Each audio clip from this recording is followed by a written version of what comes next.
Is this thing on? Are you ready, Matt?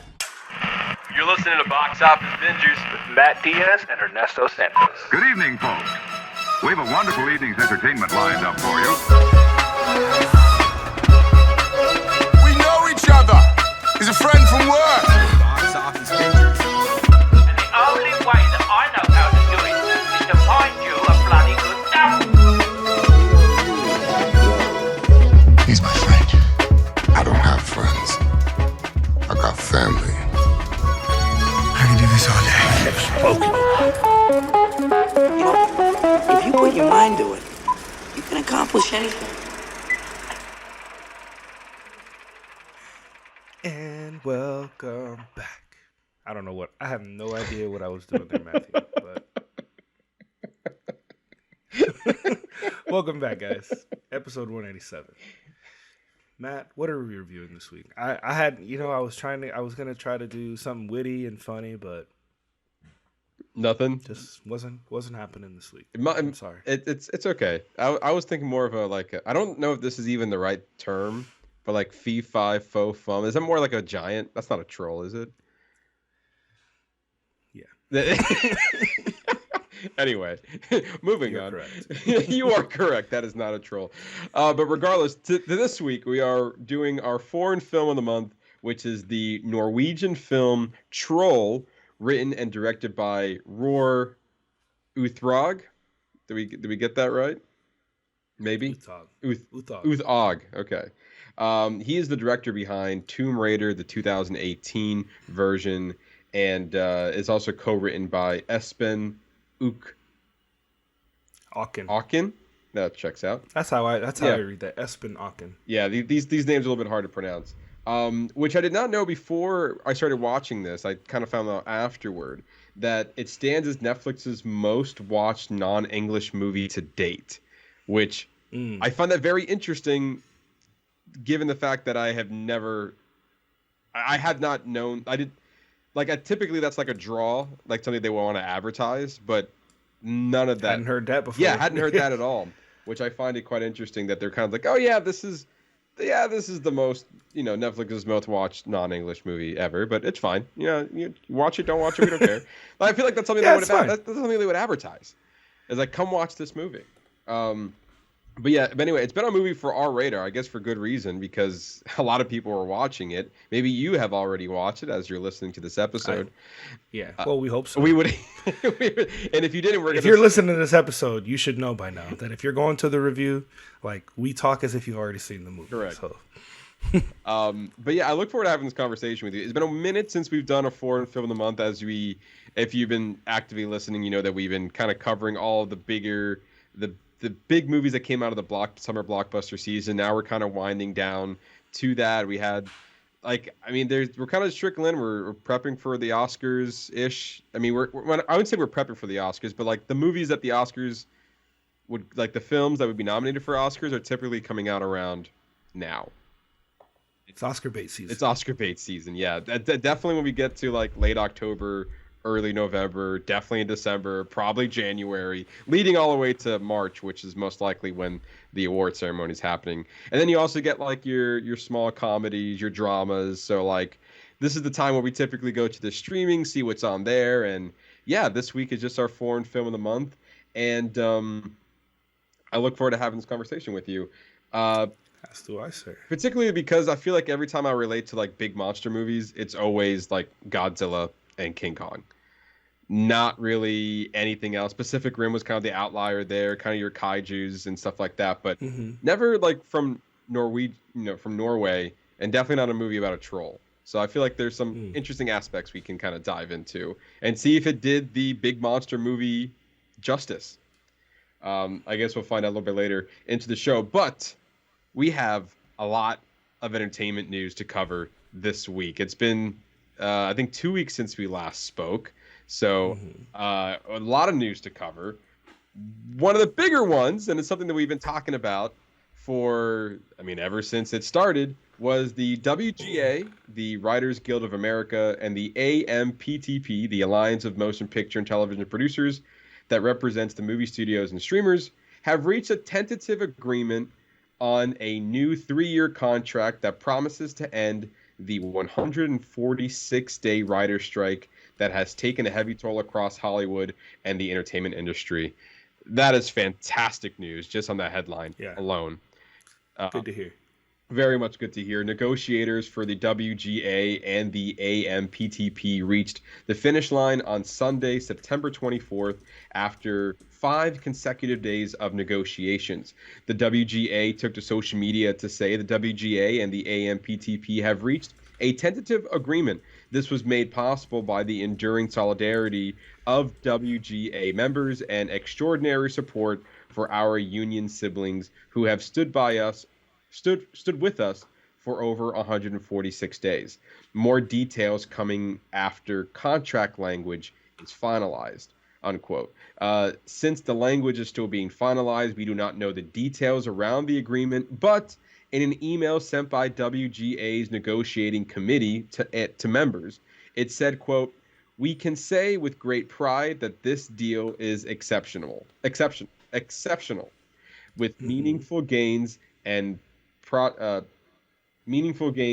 protections for writers in every sector of the membership."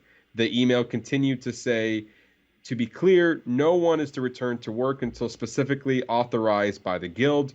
We are on strike until then. So, once the contract is signed and the agreement is finalized, writers can go back to work, which insiders say could be as soon as or before October 1st.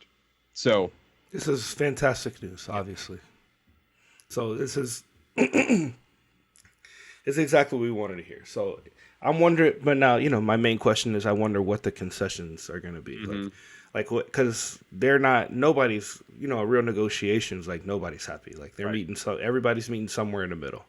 So I guess, stay tuned, we'll be able to find out more once we get to the middle. It'd be great to have everybody go back to work, especially after seeing these past couple of weeks with Drew Barrymore and Bill Maher getting in trouble, which is such a complicated issue because they are on strike, but then like a part of them, you want to feel compassion for them trying to look out for the other production people, and then the argument people give is, they're looking out for themselves because of this and that. But, it's hard when, it's more than just when this, as we've seen, as the strike has affected more than just the writers and the producers. Like it's literally shut the entire industry down. Yeah, absolutely. And I think that's, there was one version of this show that we were going to do a deep dive on what happened to Drew Barrymore and a little bit of touching on Bill Maher. But with looked like negotiations working out, I felt like it was a moot point to discuss that when this is, kind of happening. But at the same time, though,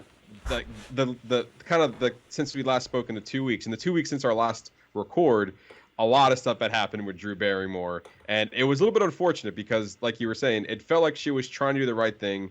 She's like, I have a lot of staffers, I have a lot of people working for this show, and I want to get back to work. And she was in compliance with everything that was going on to restart back her show. Basically, the SAG-AFTRA, was not being affected. She was not the late night talk shows and the daytime talk shows have nothing to do with the strike. So by all means, under SAG, they were all good to go back and return. The problem was the writers, in which the Drew Barrymore show said that they weren't going to employ WGA writers and basically go without a writing staff. So there's your problem there. So like you're willing to go back to work and kind of prove to the AMPTP that you can do a show without writers, but you don't want to set that precedent while we're going on strike.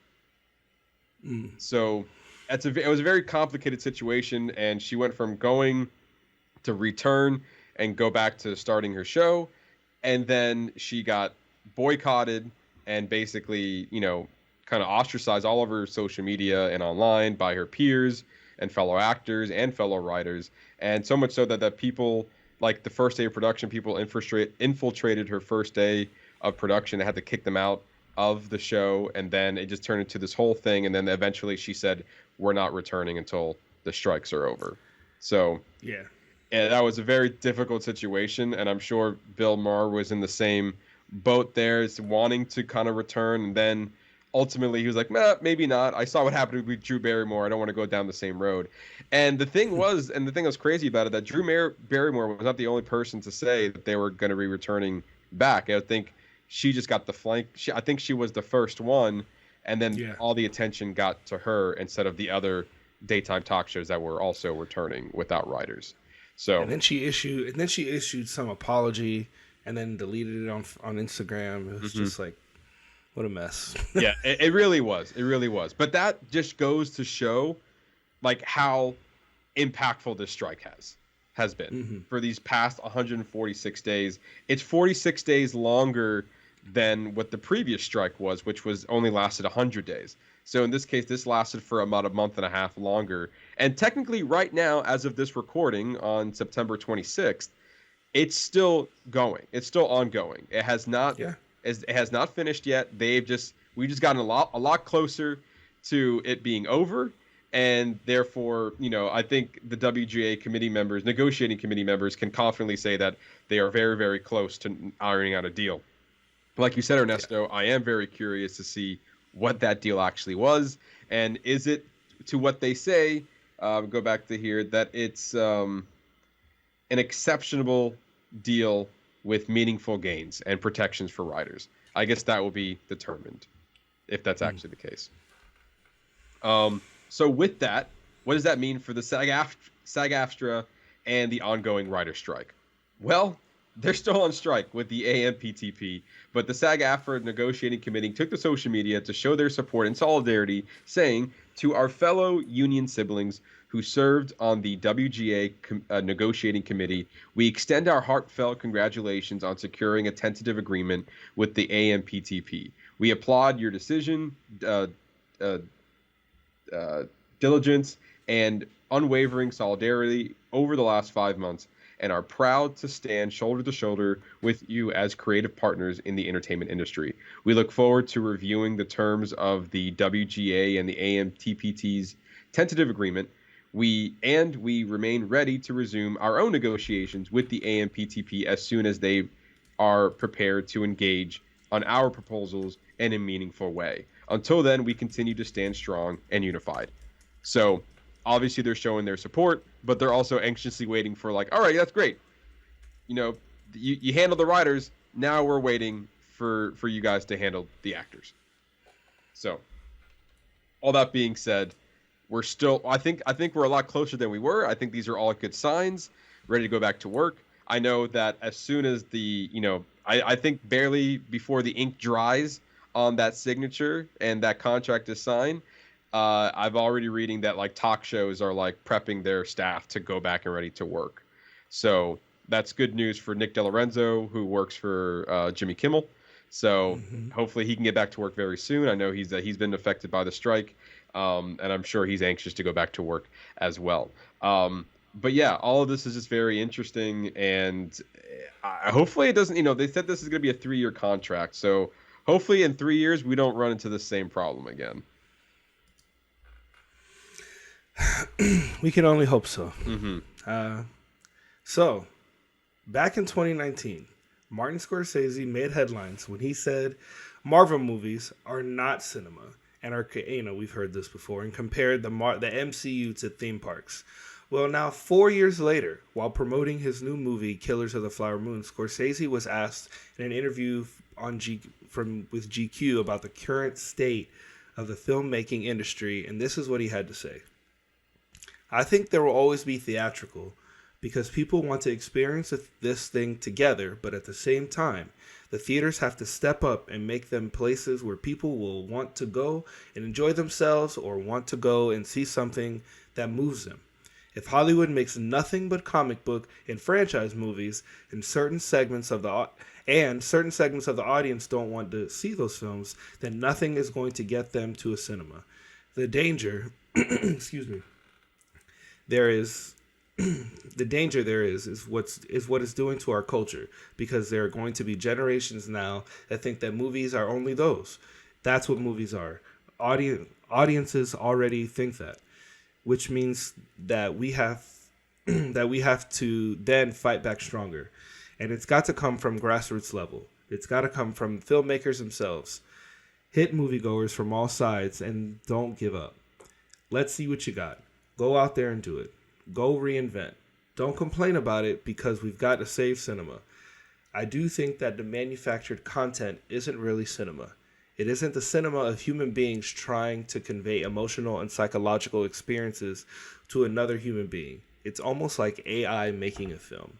And doesn't that mean that that doesn't mean that you don't have incredible directors and special effects people doing beautiful artwork. But what does it mean? What do these films give you? Aside from a kind of consumption,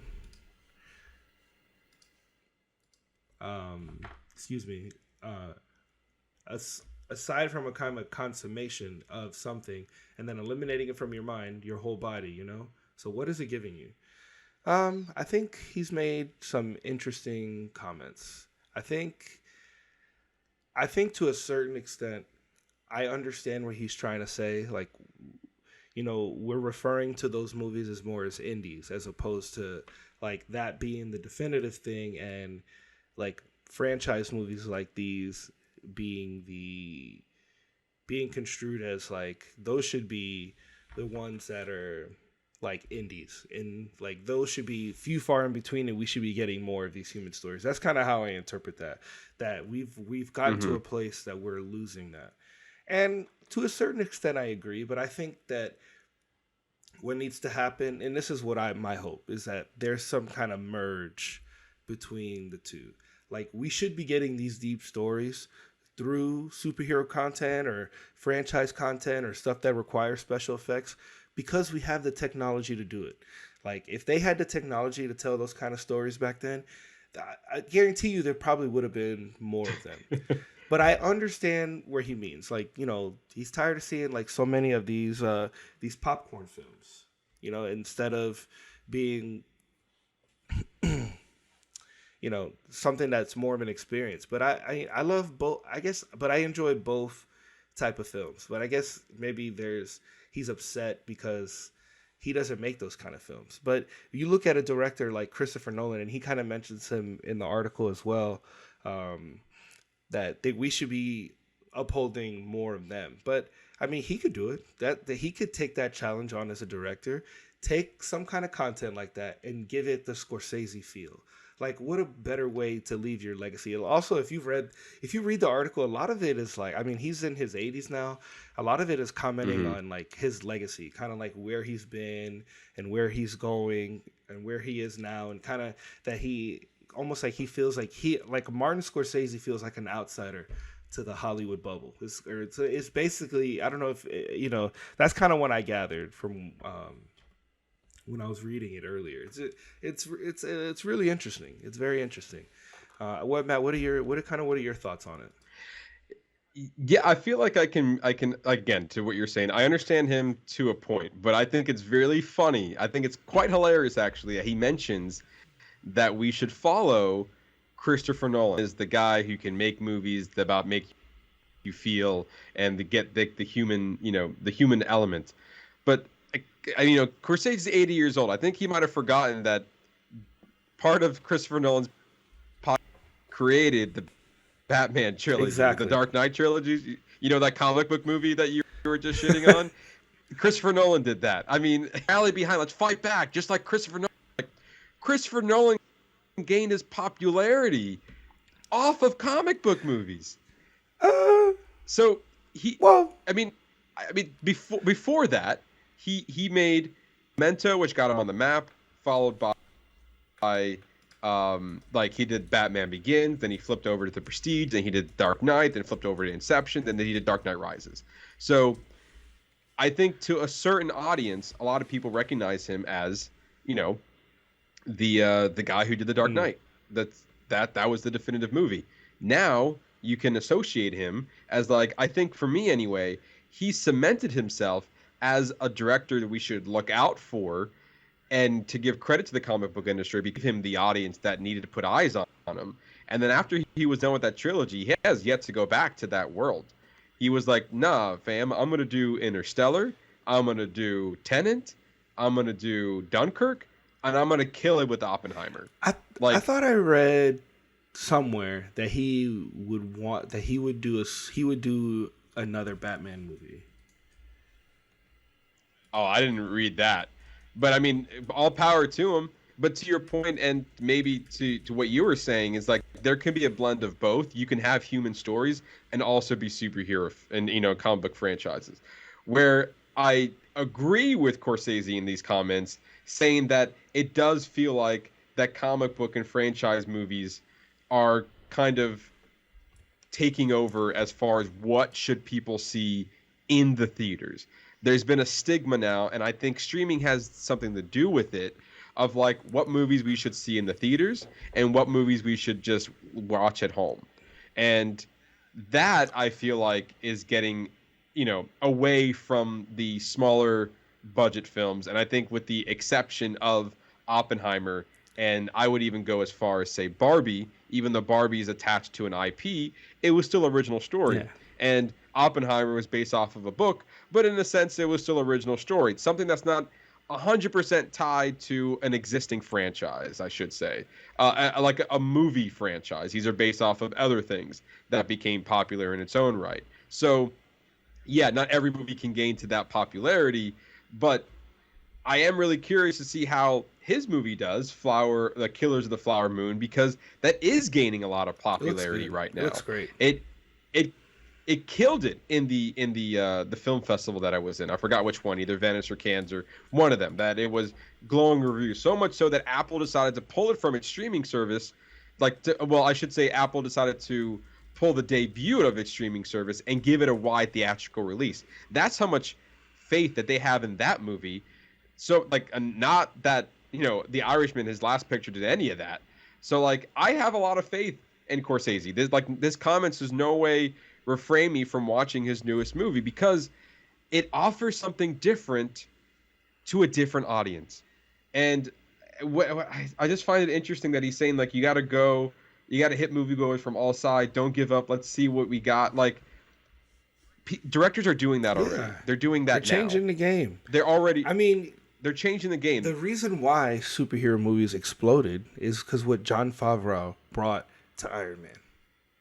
He made Iron Man what it is. He gave us some semblance of a psychological story about Tony Stark, and we've seen it done time and time again. I mean, as we mentioned before, Christopher Nolan did it before with the Dark Knight trilogies. But I would put the challenge to him. It's very get off my lawn. I can't, I'm not hip with all this, with all this shit. I mean, and maybe because the de-aging stuff didn't look so well when he tried to use it in The Irishman. It's almost let me see how I work with it, and let's see how I do. I don't know. It seems it makes you seem like you're stuck in your ways. Isn't you are creative. You're supposed to I don't know. It seems like you'd want to be up for the challenge. That's kind of how I would take it. But that's not to say I understand what he's saying. I get what he's saying, and what he wants to go back to the way it used to be. But unfortunately, that doesn't exist anymore. So all that's it really it's irrelevant. doesn't. It's irrelevant because none of that we just don't have that anymore.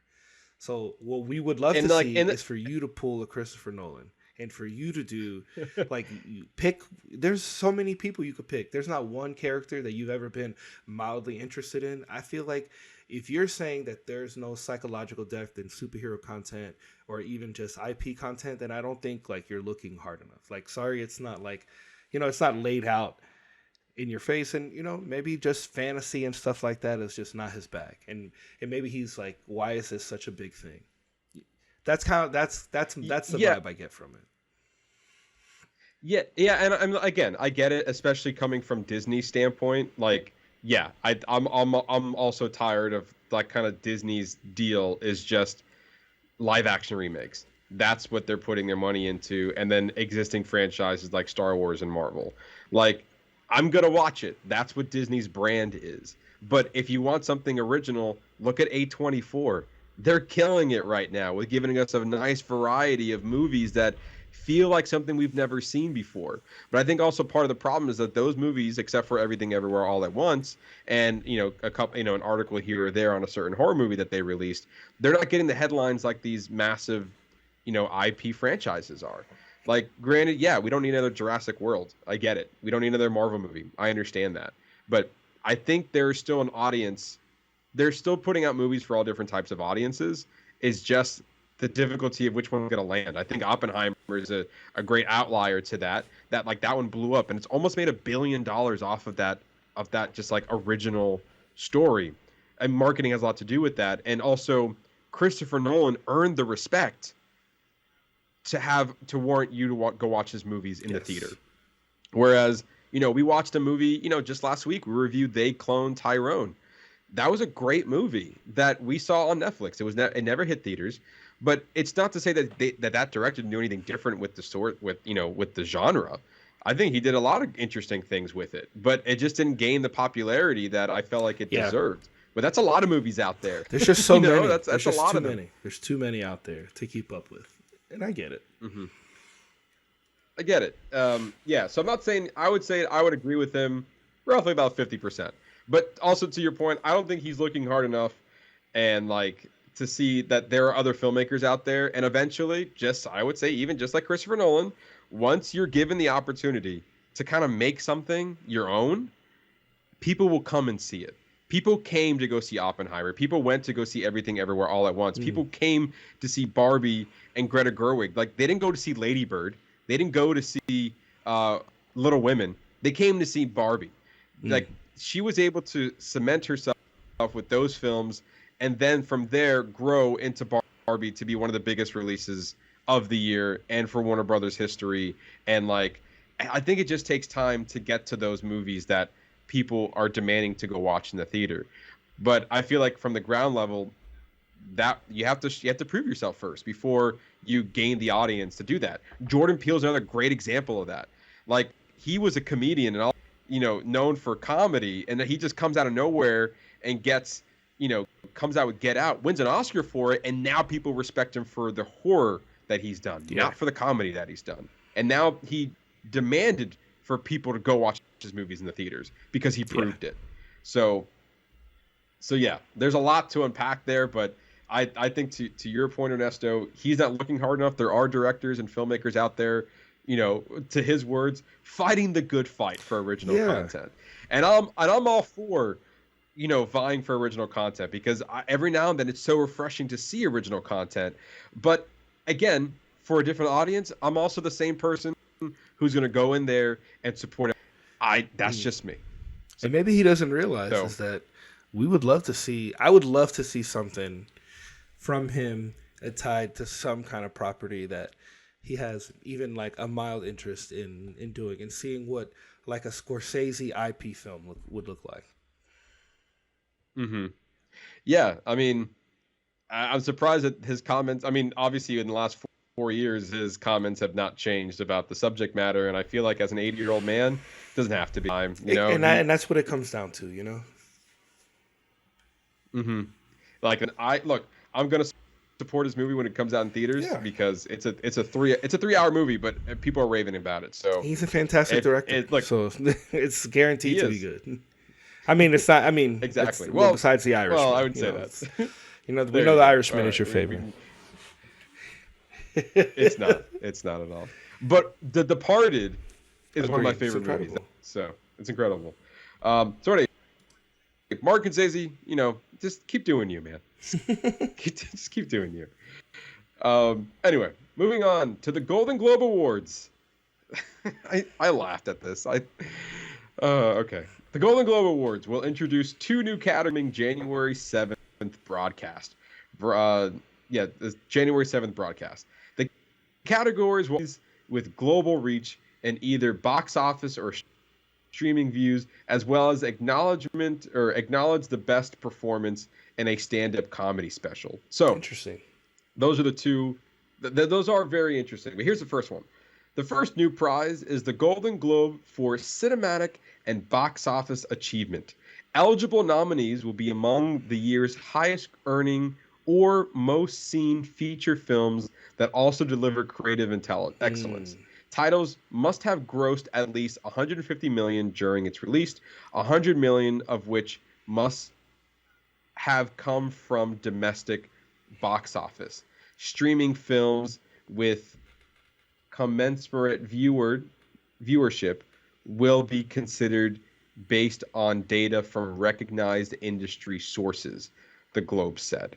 8 films will be eligible for that prize and can also complete categories like best motion picture, drama, or comedy, as long as they meet the criteria for those films. I'm going to pause it right there. Okay. I personally think this is my personal opinion. That's a stupid award. Yeah. That is a dumb award to give out because you are. I don't even know if 8 movies can be qualified for that. In the sense of like 100 million of that has been earned domestically. Sure, I'm sure there's a lot of movies, but like you're really honing in on the movies that came out in the summer. Yep. And then we're awarding the highest earning film that also delivered creative excellence. Ernesto, when I see that, the highest grossing film is Barbie. Yeah. So the award goes to Barbie. Yeah, it's like it's like the production companies go, hey, Golden Globes. I know we both got a problem. We want another way to promote our movies that make the most money. Our movies that were already the most successful, we need another way to promote them. So hey, you give us an award. You give it whoever makes the most based off these specific stipulations. That person is up for this award. That's purely based off numbers. That's not really giving an award. And then the other one, the key line. What was that? There was a line that you said that really caught my attention. Where is it? Eligible nominees among the highest earning or most seen that also deliver creative excellence. Who is deciding that creative excellence? Because now you're talking about some things that are subjective. Like, so now we're back to, hey, by the ones that made the most money, which ones were better? Right. Like that's what that says. Like, but right. Who's and better? That's such a stupid award. You should not be awarded for making money. Yeah. What does that mean? That has nothing to do with anything. Like, sure, best picture, best director, best actors, those are based off skill. Yes. This is based off of audience reactions. Yeah. The audience went to go see this movie. That doesn't necessarily mean it's a good movie worthy of an award. Like, I feel like this is just an honorary award that you give out on the sidelines. It's like, I don't know. It's like, honestly, the people who should be giving award, like in this case, Warner Brothers should give the award to most money earned to within its own studio is to Barbie. That's almost like a pat on the back by the studio. Like, thank you very much. For the Golden Globe to recognize which movie of who made a lot of money of creative what was it again, the creative excellence, it's dumb. The numbers tell you that no, stupid. It's stupid. That's a stupid award, and it just seems like, hey, we need an award sticker that we want to slap on our blockbuster movies that aren't gonna make it to the Oscars. Like these movies typically would never ever get any kind of award because they're usually they're not critically acclaimed. They're usually just, wildly captivated by the audience. Like everybody just wants to go see it, and it's like, hey, we need something to slap on those boxes when we sell these movies. And you know what's crazy is that this year in particular, this award is meaningless because, like, for the movies that are actually being contenders at this year's award season, is the one that made the most money. It is Barbie. It is Oppenheimer. It is Spider-Man Across the Spider-Verse. Like, they showed us why we all went to the theater, and I will guarantee you they will be recognized at this year's award season. So, again, a very stupid award that I do not condone at all. I think it's their way. Oh no, sorry. I was just saying it just seems like their way of trying to promote the movies that made the most money. Like, here, these are the movies that made the most money last year. Let's battle out to see which one's subjectively better, based off of random person B's thoughts on it. Do you know where they can go find out who made the most, the box office and all that? The box office Yeah. numbers, you know where they can go find it? 2 episodes ago, in our episode where we recap the summer blockbuster season. That gives a better overview of how the landscape is on this year's box office summer season than what this award's going to give out, because it is meaningless. You know how you know which one won? By the one that made the most money. By the ones that keep making money. Like those numbers that you're referring to, that's how much money they made. That means that's how many tickets they sold. So like what are we doing here? Ernesto, I'm as of September 26th, I'm going to give you the 2 most likely films to win that award. And depends on whoever's behind the voting committee for this. It's going to be Barbie or it's going to be Oppenheimer. Yeah. It's going to be one of those 2 movies, because no other movie compares to whatever stupid criteria that they just built here. But off my soapbox, with that being said, the second new category is something I can get behind. And it's the best performance in stand-up comedy on television, recognizes outstanding work for a comic in a traditional stand-up format or as a breakout comic in a trope or ensemble. Comedy specials airing on broadcast basic and premium cable streaming and pay-per-view cable will be considered. Projects must have a recognized distributor, and individual social media accounts will not be eligible. I can get behind that. Yeah, and that seems like I'm totally for comedians getting some due on their stand-up specials. I mean, exactly, totally behind that. Especially for the Golden Globes has been getting a lot of shit throughout the years, but nonetheless, it's still a recognized award show that a lot of people look at. Maybe not, a lot of people anymore, but they're still trying to hold withstanding of being an established award show, kind of the precursor to the Oscars, so to speak. It's kind of the award show to start the award shows, and then all the other ones follow, and then you have the Oscars to wrap it up. I wonder if they want to change the format of their entire show, like change like what all maybe this is the start of them changing like all their categories. Like, why does it have to be the same exact shit that pretty much the Oscars are?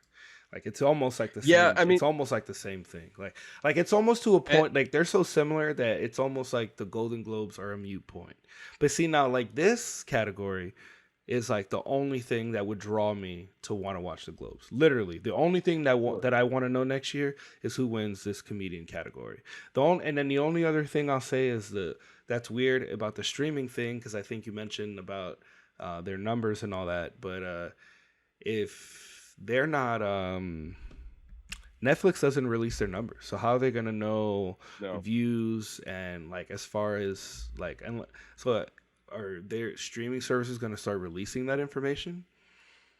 Maybe to the Golden Globes, if they deem to be, they want to put that film under contention for the award. Yeah. Maybe. Interesting. I don't know. I mean, it is interesting.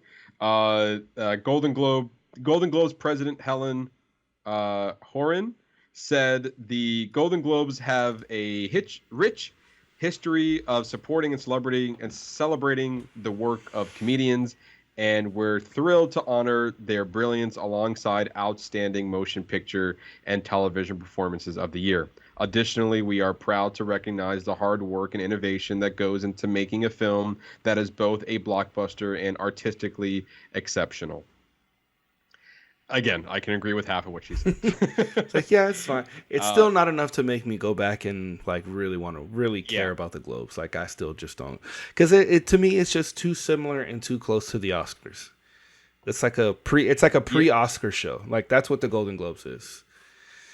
Yeah, and I will give it credit for kind of, I mean, the thing that stands out, right, is that they have 5 categories. They kind of differentiate themselves of being because Golden Globes honors movies and television. True. So it's like the Oscars primarily focus on movies, the Emmys primarily focus on television, which are their respective bigger award shows, and the Golden Globes is kind of like the in-between, where we're honoring movies, we're honoring televisions, we're singling out dramas in their own category, and we're singling out comedies in their own category, and we're gonna do that for all of the categories that we do.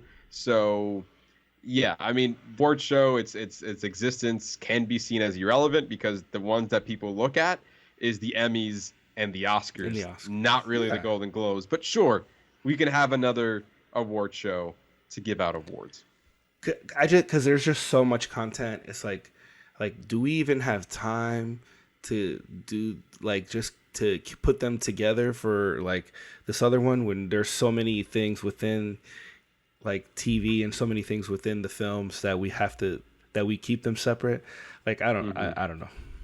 I hear do the you. do the Emmys need the Golden Globes to tell them which ones to start looking at? No. What is that you know what I mean? What does that look like? How do they pick all that? What is the purpose? Why do we have so many? Because and these are just the big ones that we talk about. There's the directors one, the producers ones.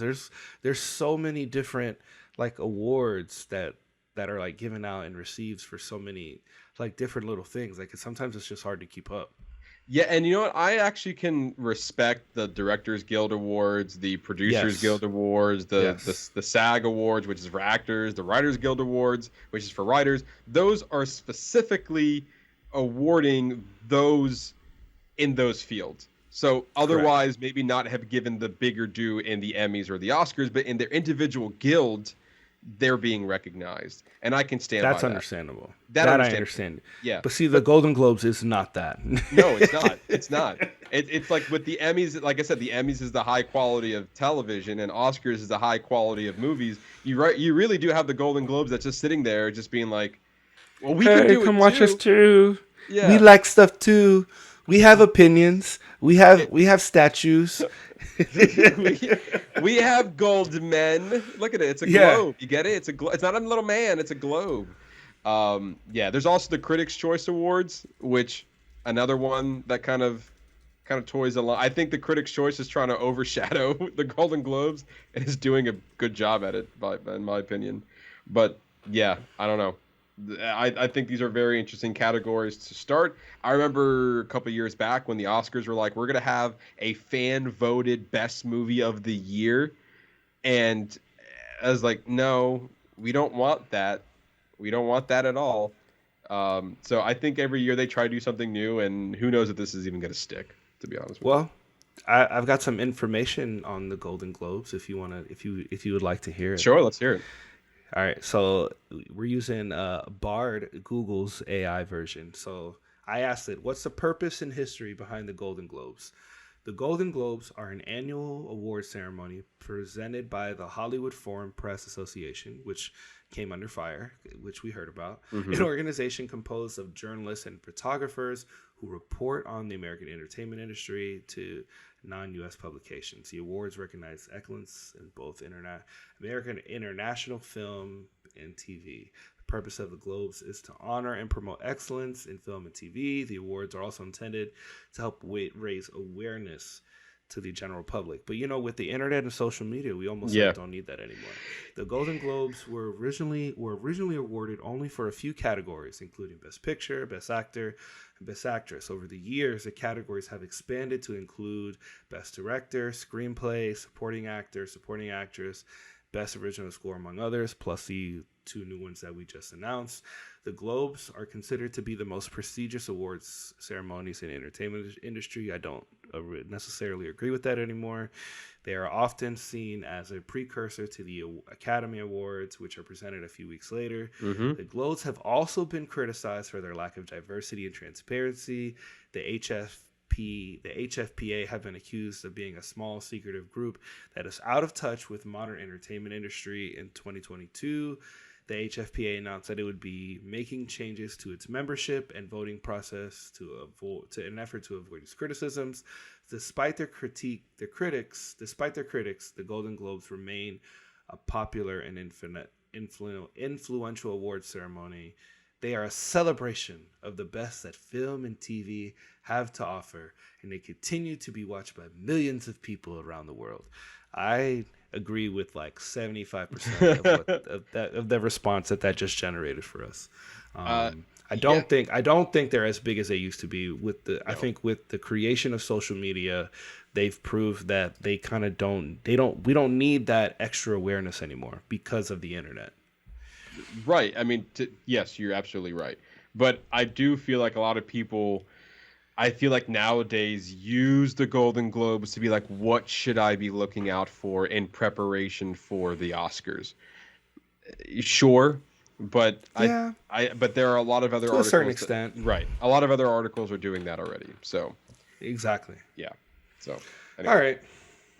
You have anything else on that one? Nope. I do think that the Blockbuster Award is stupid, and I can agree with honoring stand-up comedians. So Yeah, the stand-up comedy award is literally the only one I would look for to watch.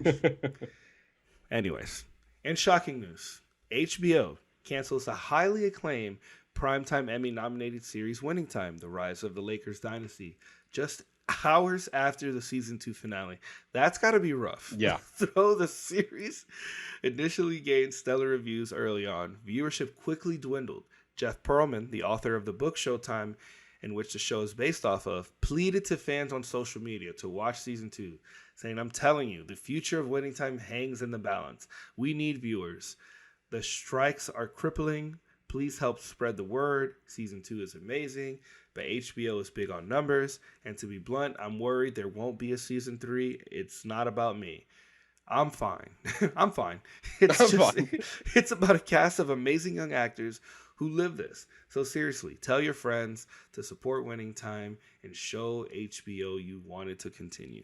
I think you making that distinction is just basically, you're literally putting the writing on the wall, saying, hey, this is probably going to be it. And then not even like a day. It's like literally they aired the finale and all the executives got on phone and go, "Hey, you watched it?" Yeah, let's pull the plug. Like, damn. And it's kind of sad because, I was very interested, and I feel like I still am, of watching the show because of its high acclaim and a lot of buzz around season 2. And to me, in my head, it's like, what numbers constitute another season? Like, what numbers are you looking for? HBO isn't really known for canceling shows, let alone ending shows. So I find all of that very interesting. So you have the author of it like, hey man, this is probably gonna get a season 3. We gotta, please support the show. Kind of pleading and kind of using again the strike. He's kind of going to the strike to say, hey, this is probably some of the cause for it. And with HBO hanging the balance to be like, we need either money or we can't support this, or we don't know exactly when we can start riding on another season. We can't bank on that, so we're just going to cut it. And that's kind of sad, given that if the word is correct that this is actually a really exceptional show, that I feel like it's getting cut way too early based off of numbers, which is really sad to see. I've heard good things, or maybe if these 2 seasons air, and then maybe we can get a campaign later to bring it back, and we can bring these people back and hopefully continue the story from there. I mean, I'm not sure. I haven't seen it. I've heard season 1 is great. Yeah, and I really wanted to watch it. Yes, I kind of did too, but I was always hesitant, and I've noticed if I'm usually hesitant to watch something, like 9 times out of 10, like that show doesn't continue. Very rarely does it not. And I really do want to. I feel like I still want to watch it though, even though I know that season 2 is the end, and I don't know if it ever. I mean, I did read other headlines saying, or not headlines, but other articles referring to like they kind of knew that this was going to be happening a little bit of an earlier on, so they put a little sting at the end in case they didn't get a 3rd season. So in a way, they kind of put a button on it, but obviously leaving room for more. So it's just kind of sad to see that, a really great show. I think another great example, and I guess kind of going back on what I just said, was Lovecraft Country by HBO. What a great show. Yeah. That all of a sudden, out of nowhere, they canceled it after 1 season. And I was like, what? How did that happen, I don't know. They set up to do so much in that show. Yeah. And you know what? And maybe the doors still open. Well, maybe not with Jonathan Majors with everything that's been going on recently. But another show that I would love to see continue. So it's unfortunate, but it happens to, sometimes it happens to good ones, Some people just don't realize. Yep. So also staying on the topic of sports, and an interesting move for streaming starting before that. Or you skipped a lot. Oop, sorry, I went way ahead. You went red. Yeah, wait a minute. Prime. Yeah, I thought I read it. Is okay. Among other shows, sorry, skipped ahead in our news. Yeah. Among other shows that got canceled last week was The Wonder Years. The reimagined update of the 1988 series of the same name has been canceled at ABC after 2 seasons due to being ranked its lowest rated and least watched ABC series this summer, and Pitch Perfect Bumper in Berlin has been canceled at Peacock after just 1 season, after originally being renewed for a 2nd season. According to an individual with knowledge of the situation, the decision has been made to cancel the series as the ongoing strikes in Hollywood meant that production was not able to begin as originally scheduled. Lastly, Starz has canceled Blind Spotting after 2 seasons, Hells after 2 seasons, and Run the World after 2 seasons. I think it's kind of crazy because especially for Pitch Perfect Bumper in Berlin, I did watch it was 6 30-minute episodes. It wasn't the greatest television show ever. I mean, I'm not. That's probably why. It wasn't amazing. But I do find that this isn't the first time that shows have received a 2nd season order, and due to other reasons, they decide nah, we're not going to commit to that anymore. And they have all the right to do that, unfortunately. They kind of giving false hope to these people, and also showing that just because we renew it doesn't mean we can't cancel it immediately. So that kind of sucks. That you're kind of given a promise of a 2nd season, you start writing on it, and then all of a sudden you get cut. Now, what I also find interesting is that it looks like Peacock was not willing to wait on the show to go over the strike. So I found that really interesting. It's the only reason why they cut it was because it wasn't able to begin production as originally scheduled. So it must have been barely financially viable, and it's what is the strike? The strike is going to start affecting stuff. Mm-hmm. So what has to be cut so we can still run our bigger projects? And right. It seems like we found the first set of the ones that are hitting the chopping block that are some of the fallout from the strike going on. Absolutely. And it's an unfortunate, and especially the Wonder Years. My kids they watched the new Wonder Years. They said it was great. They thought it was fantastic. Oh, really? I hadn't watched it yet, but I guess now I'm not going to because it's gone, because it's not coming back. And again, based on a lot of news that we'll be discussing here, again, the strikes are not just writers and actors on strike and not getting fair wages. It's on top of that, it's being affected by a multitude of the entire industry. Shows canceling too early, and the list goes on and on. Going so much so is that due to the ongoing writers' strike, ABC will now be airing more Monday Night Football games than originally planned. An additional 10 games originally set to appear only on ESPN will be simulcast on ABC. The strikes, which has been ongoing for months, have delayed most of its upcoming fall television seasons. When the NFL schedule was announced in May, ABC had 4 exclusive regular season games and 5 being part of an ESPN simulcast. The move also means that ABC has a game. The move also means that ABC has a game all 18 weeks of the regular season, along with simulcasts of 2 playoff games. So. Sounds like great. It sounds like good news for ABC though. That's probably going to work when they're going to do the comparison. Mm-hmm. It could be better than what these TV shows would have been giving them. Well, that's you made a really good point. I was about to dive into that. If they're doing better numbers of just airing NFL games rather than putting out money to say a brand new show, does that mean that there's less money allocated to broadcast television on TV series, and we're just going to air sports on Monday Night Football? I mean, you're right. That's kind of what it sounds like to me. It sounds like to me. Yeah, they're like, wait a minute, we can make a whole bunch of money because people want to watch football. Who knew? Yeah. People, if we air these games, if we aired all these games and made it readily available for a lot easier for people will watch them. Yeah. Now what that will, now another trickle down effect of that is that people who wouldn't be able to see them at home regularly, or they didn't have that channel, usually those people fill up the bars. So then, Right. like, it's the trickle down effect. It's like maybe you don't people to go out as much. Now people have more reason to stay home and watch the game. And now, I granted, don't know. We'll see. ESPN, if you have basic cable, you have ESPN, you have ABC. So, like, not to say it wasn't regularly available if you didn't have basic cable, but now they're just having more eyes on it because you're not allocating, the seasons that should have been airing on Monday night are not, and so now you're just filling the slot with football. It's just really interesting. I think this will have a major effect after the strikes are over. I think come next season, Disney and ABC might be looking into the football games, the slots, rather than putting money toward a new show, so to speak. Yeah, it's gonna be like who's gonna give us the most money and the least problems. Yeah, sports. Yeah, exactly. But staying on the topic of sports, an interesting move for streaming. Starting October 5th, Max is offering a B&R sports add-on for an additional $9.99 per month that gives you access to live sports. Watch over 300 live games and matches from the NBA, NHL, NCAA March Madness, MLB, and U.S. Soccer, plus fan favorite shows and events like Inside the NBA, The Match, and more.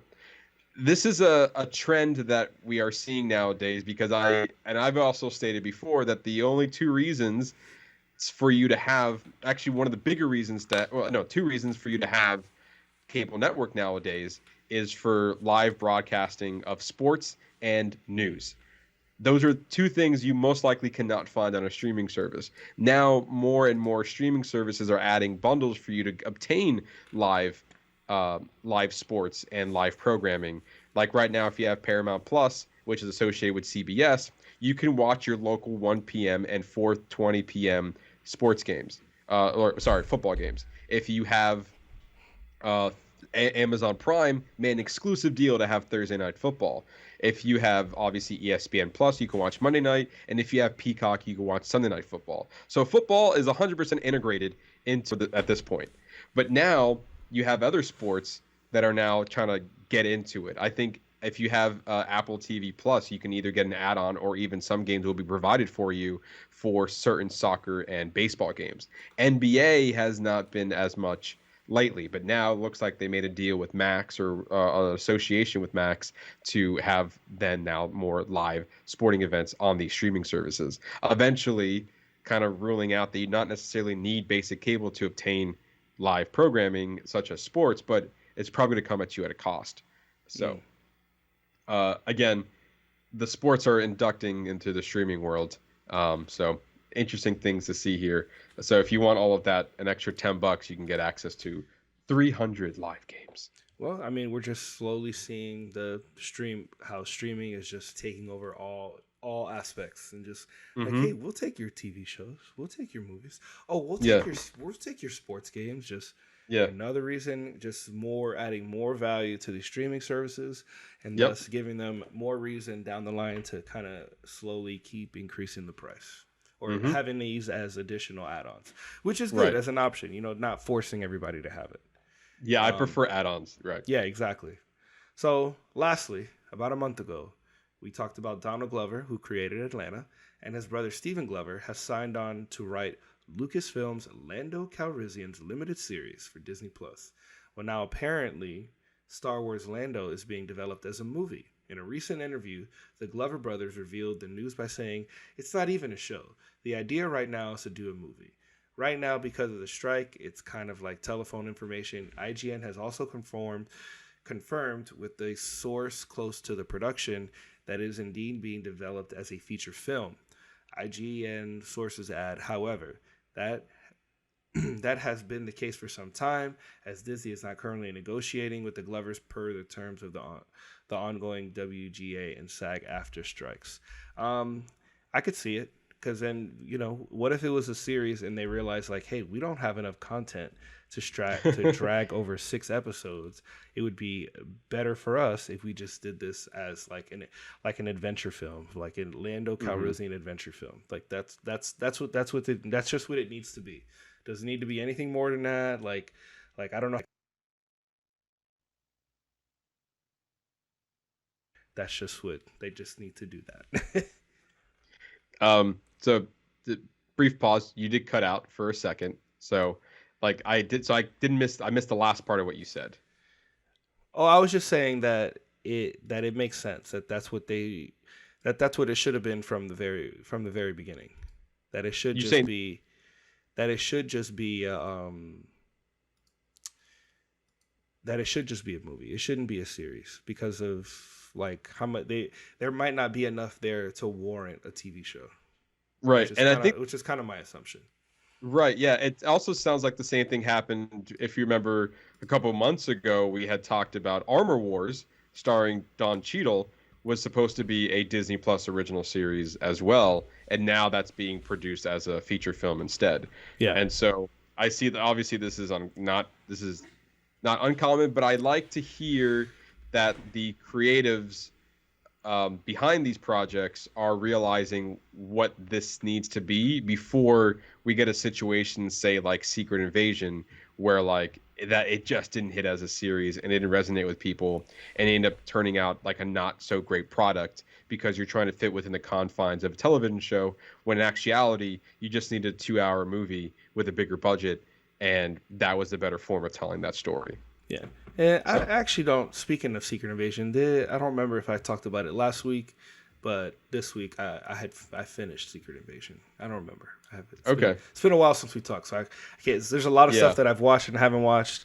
But yeah, I think actually we can just kind of, you have anything else on that? Because No, I think that as long as they know earlier on that's the best move, I'm all for Orlando movie rather than a series. Honestly, whatever turns out to be the better product, I'm all for it. That's essentially what it is. I also trust Donald Glover, so I mean, that's true. Yes, that's a big one. That's very much a big one. So I guess with that, we will segue right on over to what you're watching, and I will start.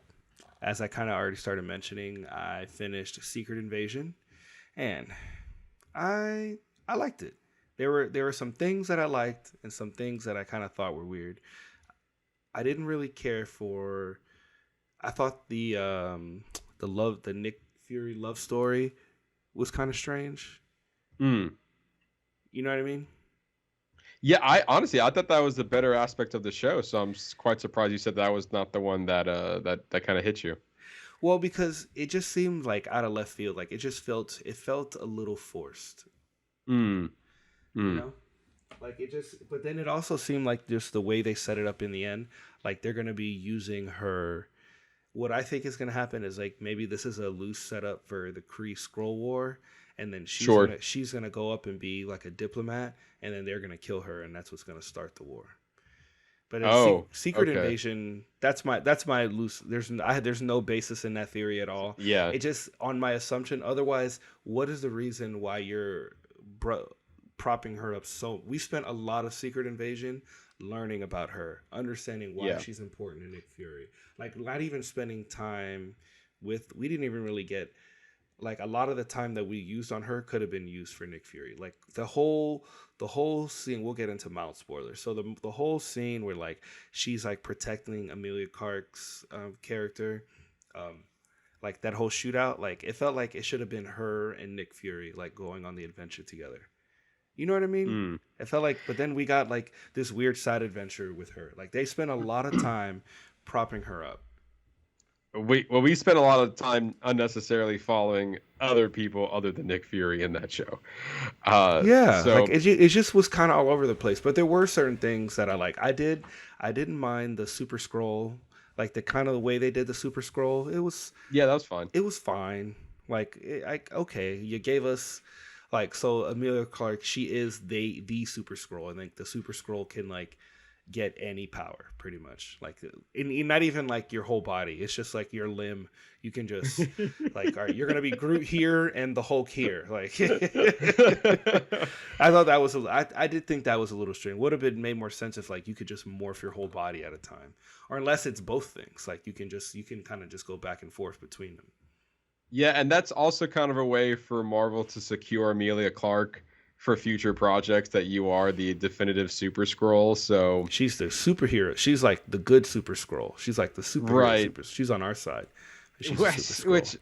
Okay. I mean, honestly, I have not been happy of what Marvel's been doing with the Skrull storyline at all. I didn't like it in the Marvels. Oh, sorry, I didn't like it in Captain Marvel. I'm not a fan with it with Secret Invasion. I really hope they can turn it around, but so far these two outings have not been it. I don't know if the Marvels that comes out in November is going to even touch on that, but I guess we'll see. My only problem with that is that it just, like, Secret Invasion in the comic books is just such a much bigger and more prominent event that has like long lasting effects, like much bigger ramifications in the universe itself. And also, like, the whole reveal with Don Cheadle as a Skrull was cheesy as fuck. Like, I canned you. I'm gonna sit here and drink this bottle, and I canned your ass, Nick Fury. Didn't I just fire you? It's like, okay, like, why are you being like? It was way too. It just, to me, like, it was just way too over the top. And like, I felt like not, and then he's not even really dead. I don't know. It was a strange thing. And then they killed the Talos. And then they just killed him. Yeah. And it felt very anticlimactic when he died. I mean, not again. I guess full spoilers here. I mean, because I haven't really discussed this part with you with two factors. One, they just killed Maria Hill in the beginning of the show. Yeah, and then just like somebody that was the other one. That was the other one. They just killed her off. Like, okay, let's just keep moving on. This major person who's been in the MCU for, well, I don't know, 10, 15 years. Like, how many? Like, when was her first appearance? Iron Man 2, I believe. Yeah. No, sorry, no. That was she was in Avengers was her first movie. Yeah, that's a long time. Like, and you just killed her off, and we kind of get like this weak goodbye where like Nick Fury takes full responsibility for her death. It's like, but it led to nothing. You would think that would be like the motivation he needed to do whatever, and it didn't. It wasn't. No, it was but that's the other. It's almost like the love story, like, literally made Maria Hill's death take a backseat, because that, like, without her, that would have been his drive for revenge. See, doesn't it seem like like the Maria, everything else was its complete storyline? They go, hey, oh, we forgot to add in Nick Fury's wife. Let me grab this Lego piece and let me just stick it on there. All right, here you go. It's like all this shit that makes sense. Let's just spread it. We're just gonna spread the love a little bit. Let's give you some of the storyline. Like, literally, I felt like the stuff that she was doing with Emilia Clarke was supposed to be done with Nick Fury, and like, she was like a complete add-on to the storyline, to maybe something they're gonna do in the future. Like, she better have some significant importance. I mean, Secret Invasion ended like a love story. Like, you get the silhouette of them going into the spaceship and her putting her head on him. It's like, what? Also, one of my biggest, what really annoyed me about this show, and I was like, and I'm all for, I'm the Marvel guy. I'm really to support you for the most part, but lately they've been making some questionable decisions, and now I'm getting, as a fan, a little annoyed. And quite frankly, I was really mad at what they did with John Cheadle being a Skrull, and more importantly, when they captured him to becoming a Skrull, there were rumors shortly after the season finale. There were rumors saying that Don Cheadle was a Skrull since after the events of Captain America: Civil War, meaning that his character was not there at all for Thanos. Infinity War, Endgame, doesn't know that Tony's dead. All those arcs, like, he never had that conversation with Sam in Falcon and Winter Soldier about, being black in this country. Like, all of that was apparently not him. And so what about him? Civil War. So when he got his legs all fucked up, when he became paralyzed, like, so that moment, so he got hit, and then he was in the hospital, and apparently he got switched from when he was in the hospital. So I read that rumor, and I was like, no way, they're not going to go that far back. It has to be after Endgame, and like, I'm fine with after Endgame because he was there for the battle and all that stuff. And so now, about a couple days later, after the season finale, the creator confirmed that theory, that rumor, that he did in fact get taken after he got paralyzed in Civil War. And it was that moment where I'm like, go fuck yourself. That really was, I was like, that was a horrible call. No way do you do that to that character that's been here for that long and tell me that one of the defining moments of the Marvel Cinematic Universe, and that wasn't really him. You can go fuck right off with that. No. You can fuck right off. I was so mad at that, and I know that Armor Wars is coming out now as a movie, like we just discussed, and that's the next time we're going to see Don Cheadle, most likely. But it's going to be him because they killed the Skrull. Correct. So I'm assuming anyway that this is going to be the effects of him kind of coming to and kind of realizing what he missed. And if there's not a goddamn good enough story to justify him not being there for the back half of the MCU in Phase 3, then you have just really, really gone downhill with the storytelling. I need to see a good enough reason why you did that. Yeah. And if you're not even going to acknowledge it, then what are we doing here? Agreed. What are we doing here? Agreed. So yeah, I mean, Secret Invasion was okay. Yeah, it was fine. It was fine. Except for that one part. They just did some weird shit that just made it seem like it feels like you're giving us a setup that's going to be something for a long time from now. You know what? You make a really good point that it does sometimes feel like these shows are a series of setups. And it's like Falcon and Winter Soldier was just a setup for Captain America 4. Yeah. WandaVision was a setup for Doctor Strange and the Multiverse of Madness. So, like, are any of these shows, it is what it is? I feel like Moon Knight, She-Hulk were the only two so far, and Hawkeye, because Hawkeye could be a setup for Kate Bishop, yeah. But so far Moon Knight and She-Hulk doesn't really show that they're going to be returning anytime soon, and Miss Marvel was a setup for the Marvels. Exactly. So. Like literally the end of it is going to be the beginning of the beginning of the movie. So exactly. So what movie is this going to be a setup for? I guess it's going to be the better question. Well, it's the Marvels. They've already said like this movie is a culmination of a lot of shows coming together, and Secret Invasion is one of them. The Marvels is a culmination of all these shows. So they're saying that because of Monica Rambeau, we're getting ties from WandaVision. Miss Marvel is getting ties from Miss Marvel's. Yeah, for Kamala Khan coming from Miss Marvel, Monica WandaVision. You have obviously the sequel from the Marvels, a sequel from Endgame, and Nick Fury is going to be in it, which takes place after though. A lot. Okay, I guess we'll find out when we talk about it. All right, Moving on. I watched all of Lioness. The show is Zoe Saldana. Nice. Oh my god, it was great. Another Taylor Sheridan show, same creator as Yellowstone. Just kind of a great exploration of like a woman badass like covert operation team. But they, I really liked what they're doing with Zoe Saldana's character because you get this, you get the complexity of like her still trying to be a mom and like wanting to be there for her kids, but also she has this extremely important job within the government. That's like she's like a top assassin, like she's like a top person, like field agent for the government.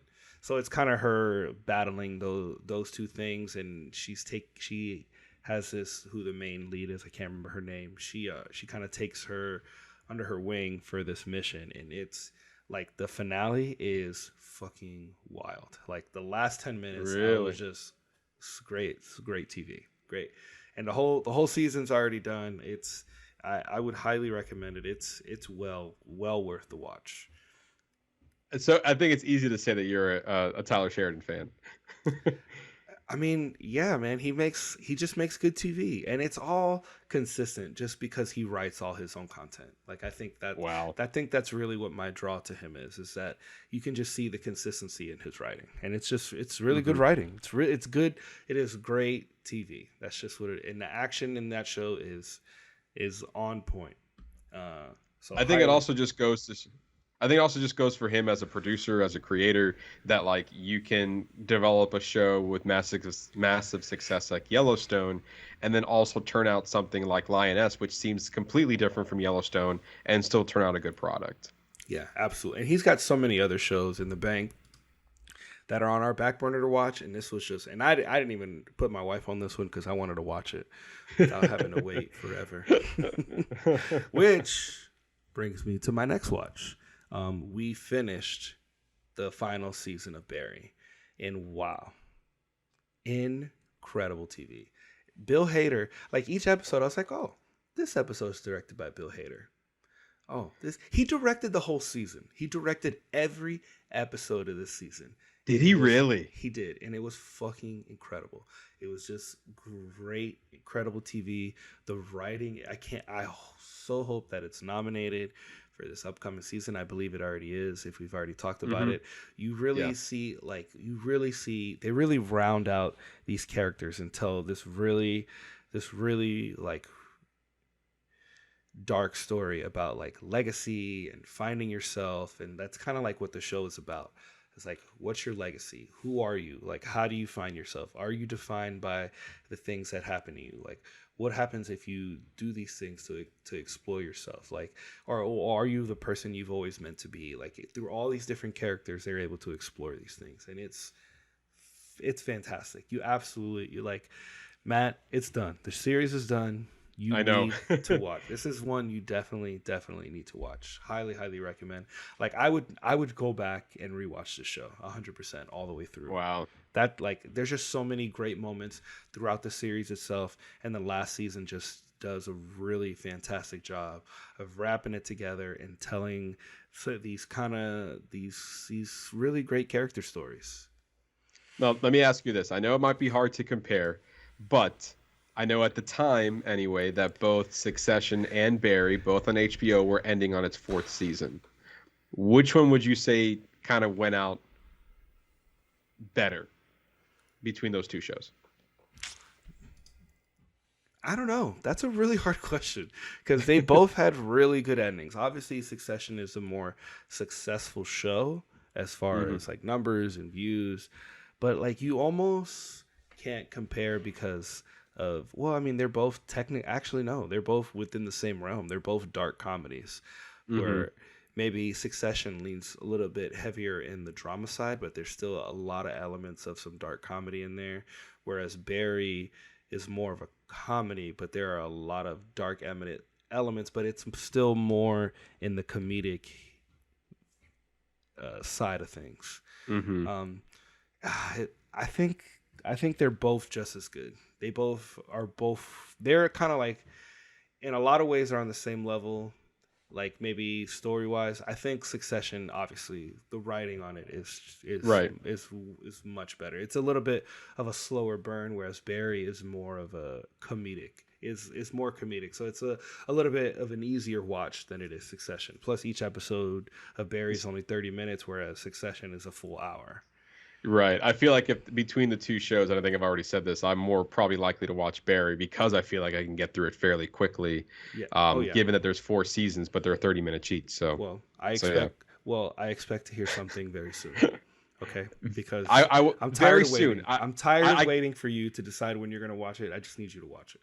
Okay. Okay, fine. I will. Here, I'll put this guarantee out there. It's a guarantee. This is a Matt guarantee. That I will start it within the next month. Okay. Maybe not by next episode, but within the next month, I can guarantee you I will start the show. Okay, because I would love to hear you. I really, like, after I watched this finale, like, I was floored at like how it ended and like how they wrap things up, and like it kind of makes you think at the end. It really gets your brain turning.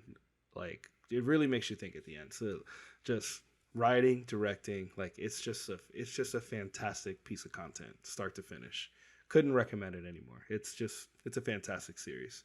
Bill, if you like Bill Hader, especially, I still see so many memes of Bill Hader all over online.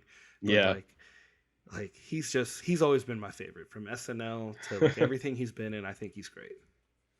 So highly recommend. I also started Platonic on Apple TV. Oh, nice. I think you told me you finished it, right? Yeah, I did. So I'm about 6 episodes in. Yeah, and it's hilarious. It's so good. So good. I think Rose Byrne and Seth Rogen's chemistry, I think the way they work, even separately, like Rose Byrne she's pretty hilarious. Like, I don't know, this has like been probably one of her best performances I've seen her in. Yeah, I can But agree with that. it's really funny, and I think they pair well together so well. Like as friends, you can tell that they've been friends for a really long time. Like you can get the vibe. They have great chemistry on camera together. So that's been a really enjoyable watch. I don't know how many episodes there are. I think there's only 8, so you're almost done. Yeah, I think I'm almost done. But it's really fun. A lot of great moments in the show, and that's another one. Like it really kind of gets you thinking about like your place in life and your friends and what does each stage of life look like? What it's supposed to look like? So I'm enjoying the themes that the show Is exploring. Is exploring. Thank you. And then 10 episodes, by the way, not 8. And also, okay. As a reminder, the creator of Platonic is also the same creator as Friends from College. So, yep. Makes sense. Mm-hmm. Well, that's probably why I like it. Hopefully, this one doesn't get canceled. I know, right? I've also got some movies on my list. Okay. So we took kind of our weekend, Matt, we saw each other at Halloween Horror Nights the other night. We did. And then we kind of gave the kids a day off yesterday. So we took them to the movies, and I took them to go see Gran Turismo. Okay. And it was, for me, it was fantastic even the second time around. Like still such an enjoyable film.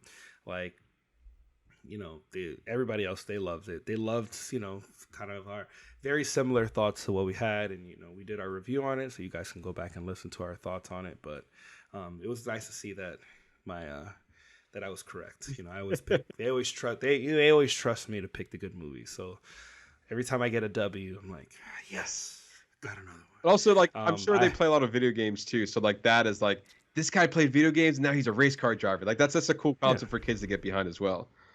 Yeah, also for my wife, like when she saw it, she's like, she didn't really recognize, kind of similar to us, like how accurate, like how good Gran Turismo is. That it's literally not a racing game. That it's more of a simulator than it is an actual game itself. Right.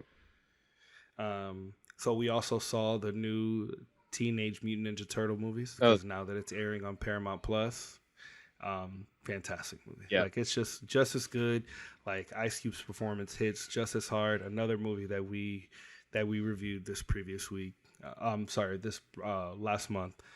Really, really well done.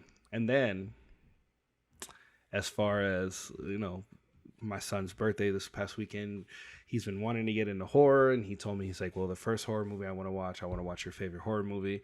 So I forgot that Scream was rated R. I really thought, I don't know why I had it in my head that it was rated PG-13. Okay, so that's a fail on me. So we were watching. I only had to cover his eyes for like the one sex scene that Nev Campbell has. Everything else was just like language. It was just like language and like just gory stuff. And to each his own. You let your kids watch whatever you want. I went to Horror Nights and I saw 7-year-olds there. So like I can't. I'm not. Me letting him watch Scream is probably not the worst thing. So true. Very true. But he really enjoyed it. He kind of got the same love for it. But it's a 90s, so it can be looked at as cheesy. But people watch worse shit. I love it. I still love the Scream franchise. Like we were watching them, I'm like, oh man, that was great. Yeah, let's pop that second one on. Yeah, let's start the second one. I think the Scream franchise still holds up. Yeah, absolutely. Even the newer ones. Maybe there's some camp that's involved with a lot of them, but I think as far as horror, it's great because especially the way that the Scream I really captured this last time we watched it. Like even down to the first one, like all these movies do is like show the exploitation of like real life horrors and how it gets transformed into these movies and how it gets transformed into pop culture, into these movie things. Like literally that, like I guess I really missed it, but that's kind of the whole theme of it from the jump. And I like watching the first one and just previously watching which is the one we just reviewed, the sixth one that came out earlier. Yeah, it was 6. It was 6. 6. Like it actually came out in January. Yeah. Yeah, like I still feel that those themes are valid even now through the 6th one. So it just makes me feel good for the franchise moving forward. So we fully watched the first one. We watched half of the second one, and then when he went to his mom's house, he said he finished the second one, and now he's on to the third one. He's like, "Oh, I've just been binging them." He's like, "They're so." He's like, "They're so good." I was like, "Yeah." That last one though, then number 6, that one is intense. Yeah, I mean, we reviewed it. I mean, I like the new direction that they've gone for 5 and 6. We just, a couple of weeks ago we talked about how the same directors are not returning for number 7, and it's going to be Christopher Landon, who did Freaky and Happy Death Day. So hopefully he can keep the same trend going like the other directors did. So. Yeah. But then other than that, that's all I got. Okay.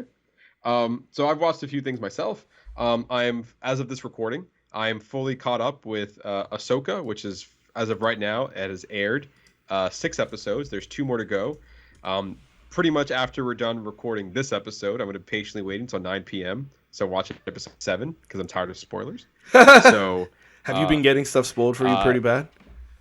Yeah, I would say up. So like episode 6, I watched as soon as it dropped because I was off Tuesday night. So I'm like, I'm going to watch it right now so I don't get hit with anything. But within the first 5 episodes, I was getting little things here and there. And then by episode 5, which is a big episode, and I felt like it was going to be a big episode. So I tried to catch up beforehand. I just didn't get to it. A few things got spoiled for me there as well. So I was like, I'm done. I'm over it. I just want to, I just want to watch it now. So this Tuesday is going to be... Yeah, so tonight I'm gonna be able to watch it, and then by next week I should be able to do the same. Like as soon as it airs, I should be good to go. So I'm all ready for this show. I will say this: the first 4 episodes, not groundbreaking. I wish it was a little bit better. It's just slow. It just feels like that it's just been a slow burn that goes nowhere, and I feel like that. And I was listening to something else. I was listening to somebody else review like Ahsoka so far, and I think they did a really good job of saying the first 4 episodes could have been 1.5. And I think I agree with that because like we're getting 30-minute, 45-minute episodes of going like inches forward. And then episode 5, we took a leap. And I was like, we could have been making leaps this whole time. So like as a fan, I'm a little bit disappointed of the pacing of the show. Not to say that the story's bad, it's just the pacing is just like really dragging. And I feel like that what we're seeing is not necessarily, just engaging enough for me to like really get invested into the story. That being said, episode 5 really kind of kicked it into high gear. And I was like, here we go. This is what I'm talking about. This is the Star Wars, obviously directed by Dave Filoni. And I was like, all right, so he knew. Yeah. So why are we messing with us, man? Just give us the good stuff. Why are we holding out on this? So question for you. Do you absolutely need to watch Rebels to understand, like, does it feel like it's its own show or does it feel like season 5 of Rebels? It 50-50. Like, because Ahsoka isn't 100% involved with Rebels. She is mainly in season 2 of Rebels. And then after that, it's like an echo of her character, not really her character in the series. So if you're watching Rebels to get involved with Ahsoka, I don't think that's necessary viewing per se. But it does act as a season 5 to Rebels because it does pick up on storylines that happen. Is that ice cream truck back again? Do you hear that? I just heard it, yes. That's God. It's that time. It's every time we're recording. It's that time of day. It's at dinner time. Come on, kids. It's dinner time. Who still goes up to those? Anyways. I wouldn't. Anyway, it's gonna distract me now. Sorry. I know. Anyway. I feel like Ahsoka can live on its own if you just get like a rewatch. I feel like the Clone Wars is more important. I feel like it's getting louder. I feel like Ahsoka the Clone Wars is more important for Ahsoka than in Rebels is. Ooh. But it's picking up a lot of storylines. So it's difficult. The Clone Wars, certain episodes of the Clone Wars focus on Ahsoka, and those backstories help you understand the character of Ahsoka. I don't believe that Rebels helps you understand the character of Ahsoka as much as Clone Wars does. That being said, things that are taking place in the Ahsoka series is definitely predicated off of what happened in season 1 through 4 of Rebels. So realistically, the character that's being highlighted the most in Ahsoka is Sabine Wren, which is, that's worth watching Rebels for to understand her backstory. Whereas other characters like Hera, who's made a small appearances here and there, throughout the story, you would kind of want to watch Rebels for her as well. Ezra Bridger, the whole point of Ahsoka is the search of where Ezra Bridger is, and therefore watching Star Wars Rebels to understand who Ezra Bridger is and why he's important does definitely help with Ahsoka, but not necessary because he's not, he's barely in it. And right now we're searching for him. So there's kind of a lot that's going into it. I do feel like that you can just watch a recap video or just kind of a synopsis of each season. And if you don't have time to watch all of it, if you do, I say watch it. It's a great series on its own. But if you're watching it for Ahsoka, then you're watching it for the wrong reasons. Because we're watching Rebels for that reason, but I'm also just really enjoying Rebels because I've heard a lot of good things. So I think regardless we're gonna stick through it. But the main draw was try to watch it for Ahsoka. But the thing is like, and this is kind of be my problem, and this is where I think Martin Scorsese, where he has a point. I don't even know if he was making this point or if this is what he's trying to say, but this is my problem with certain IPs. Like, I shouldn't have to watch of a bunch of other shit to enjoy this. Like, this should be able. Ahsoka should not be season 5 of Rebels. If you want season 5 of Rebels, then you should make season 5 of Rebels and just make it live action. Like, that should just be its own thing. If I watch Ahsoka, I should be able to watch it and go, oh, they're talking about these things. I can go watch these things later without having to. Like, I should be able to enjoy it on its own, not feel the necessity to have watched all these things. You know what I mean? Yes, and I do feel like that. I do agree with you in a way because there's a lot that goes in. There's a lot of baggage that goes into Ahsoka, and I do feel like that Ahsoka proper, the series, doesn't really do any job to try to catch the audience up of who this character is and what we're doing. It kind of just jumps right into it. So as Star Wars fans, and you've done your homework, so to speak, and you watched all the things, you're jumping in as normal. But to the casual viewer who's interested in the character, just as a standalone, you're gonna have a couple hurdles getting into it. That's why some of the videos you may find on YouTube could help with that. But if you want to commit, not everyone has the commitment to watch 7 seasons worth of Clone Wars and 4 seasons worth of Rebels. That being said, though, I do agree with you that if they want to make a season 5 of Rebels, they just should have done that because they did that with the Clone Wars. Yeah. Once Disney Plus was a thing, they made the Clone Wars season 7 to wrap up the Clone Wars series. So they could have easily done Star Wars Rebels season 5 on Disney Plus and kind of go forward that way. 100%. Yeah. But I will say that these past 2 episodes I've really been digging. Episode 6, spoiler, going into it with zero knowledge of what was going to happen was actually really refreshing, which was really nice. That helped me get into the episode even more because we finally got to see Thrawn, who is our main villain, and man, Mads Mikkelsen kills it when he comes on screen. His voice, because he's the actual voice actor for Thrawn in the animated series, and he's reprising his role in live action form. And man, what a performance so far. He has been killing it. But isn't Mads Mikkelsen character, isn't he in Rogue One? Not Mads Mikkelsen. I apologize. It's his brother Lars Mikkelsen. I was like, wait. Yeah. I made a mistake. Yes. His Mads Mikkelsen's character is in Rogue One. His brother Lars Mikkelsen, I believe his first name is Lars, is the voice of Thrawn, and now as a live action form as well. But he kills it. He does an amazing job. I think he is so far the only character that I was from transition from animated to live action, where I was like, holy shit, that's Thrawn. Whereas there have been moments for, like, even with Rosario Dawson as Ahsoka, where it's like, we're getting there as Ahsoka. That's not the Ahsoka I know, but we're getting there. And the same thing with Hera and Sabine Wren. I was like, Yeah, I feel like we're getting caricatures of the character, but I don't really feel like that you are the character.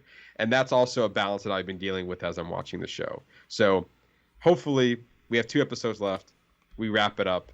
And I'm going to assume that we're wrapping up with a tease to whatever movie that Dave Filoni's working on. Okay. So there's that. I do recommend watching Ahsoka, though, because I'm really just interested to see how they wrap things up. So to see if it was actually worth the journey or was it a little bit of a disappointment. So far, we're kind of riding that 50-50 line right now because I'm not thrilled with everything they've been doing, but these last 2 episodes have been really fire. So there's that. I also watched Still, a Michael J. Fox movie, the documentary that's on Apple TV+. I thought it was a really good documentary. It gets the perspective from Michael J. Fox on kind of his journey of his acting career, how he started all the way over to his Parkinson's or getting diagnosed with Parkinson's and kind of dealing with that into his career as well. My only problem is that as a Back to the Future fan, there's a lot that I already knew. So watching this documentary, I was kind of really hoping for the kind of life after he got diagnosed and kind of focusing on how he's been dealing with it and going back into acting and his personal life that follows. But we kind of just got a 5-minute overview of that toward the end. And so I felt like that if you didn't know much about Michael J. Fox and was curious about his journey, then this is a great overview of his career. But if you're looking to get more deeper into it, then it doesn't do that. But I still enjoy the documentary for what it was. I was just hoping for a little bit more deeper stuff. That's unfortunate. Yeah, again, mainly because I'm familiar with the actor. It's based on my favorite movie. You kind of, you know, it's kind of in association with Back to the Future. You know, you watch. Yeah. You know about the actor. But you know, as well. they're making that. They're under the assumption that if you're watching this and there's so much other stuff already out there that you probably have already seen some of it. This should be offering new information in addition to all the other documentaries, not in place of the documentaries. Right, and I do feel like that it gave me like maybe 10% of stuff I didn't know. So that's just coming from me. There could be 100% of people. There could have been 100% for somebody else, but for me it was like 10%. Oh, okay. So there was that. But it was still a good documentary. I still really enjoyed it. I watched 2 movies after that. I watched Bones and All. I'm not sure if you remember that movie. It just hit Amazon Prime. It is a kind of a romance movie with a twist. It was a movie that got really rave reviews at a festival. It starred Timothée Chalamet, and it was kind of early contention for the Oscars. It ended up not getting awarded or getting nominated for anything, but it took a while to get to streaming. It just got here. I watched it, and boy, was that an interesting ride. Good or bad? I don't know yet. There was the first couple minutes of the movie. I feel like, okay, it's gonna be a weird one. It's like I feel like it was shot interestingly. It was like a movie that I felt like was just gonna be a slow burn, and I wasn't gonna care for it. And then after 8.5 minutes in, it does something, and I was like, the fuck was that? And then the rest of the movie was like, okay, I totally forgot what this movie was about. And I'm watching it, and I was like, okay, that's interesting. It's an interesting movie, to say the least. I don't want to kind of give anything away. Or it kind of says it in the... I didn't even realize it took place in the 1980s. I did not get that distinction. So you weren't able to. So all right, the film is, let's see, Bones and All received positive reviews from critics who praised his performance of Russell, Chalamet, Mark Reliance, Goody Guino's direction. I'm sure I fucked that up. Cinematography is scored in a fusion of genres. Found the graphic violence in the I guess that's what's giving it away. The cannibalism and violence. Yeah, so it said, however, the critics found the film's graphic violence and cannibalism to be too disturbing. I can get that. It was definitely, that was a twist of it all, was that these teenagers have cannibalistic tendencies that were given to them by birth somehow. Oh, Bones and All. And that's good. That means that title makes more sense now in a more disgusting way. Yeah, it gets to that. it gets to that. It's set in the 80s. Controlling her cannibalistic urges, she leaves her home and embarks on a road trip across the U.S., searching for her mother, trying to understand her own identity. Along the way, Mary meets Lee, played by Chalamet, a young man who's also a cannibal. The two fall in love and begin a journey of self-discovery together. Oh, isn't that cute? They must also confront the dangers of the world and the people who want to hunt them down, probably for eating people.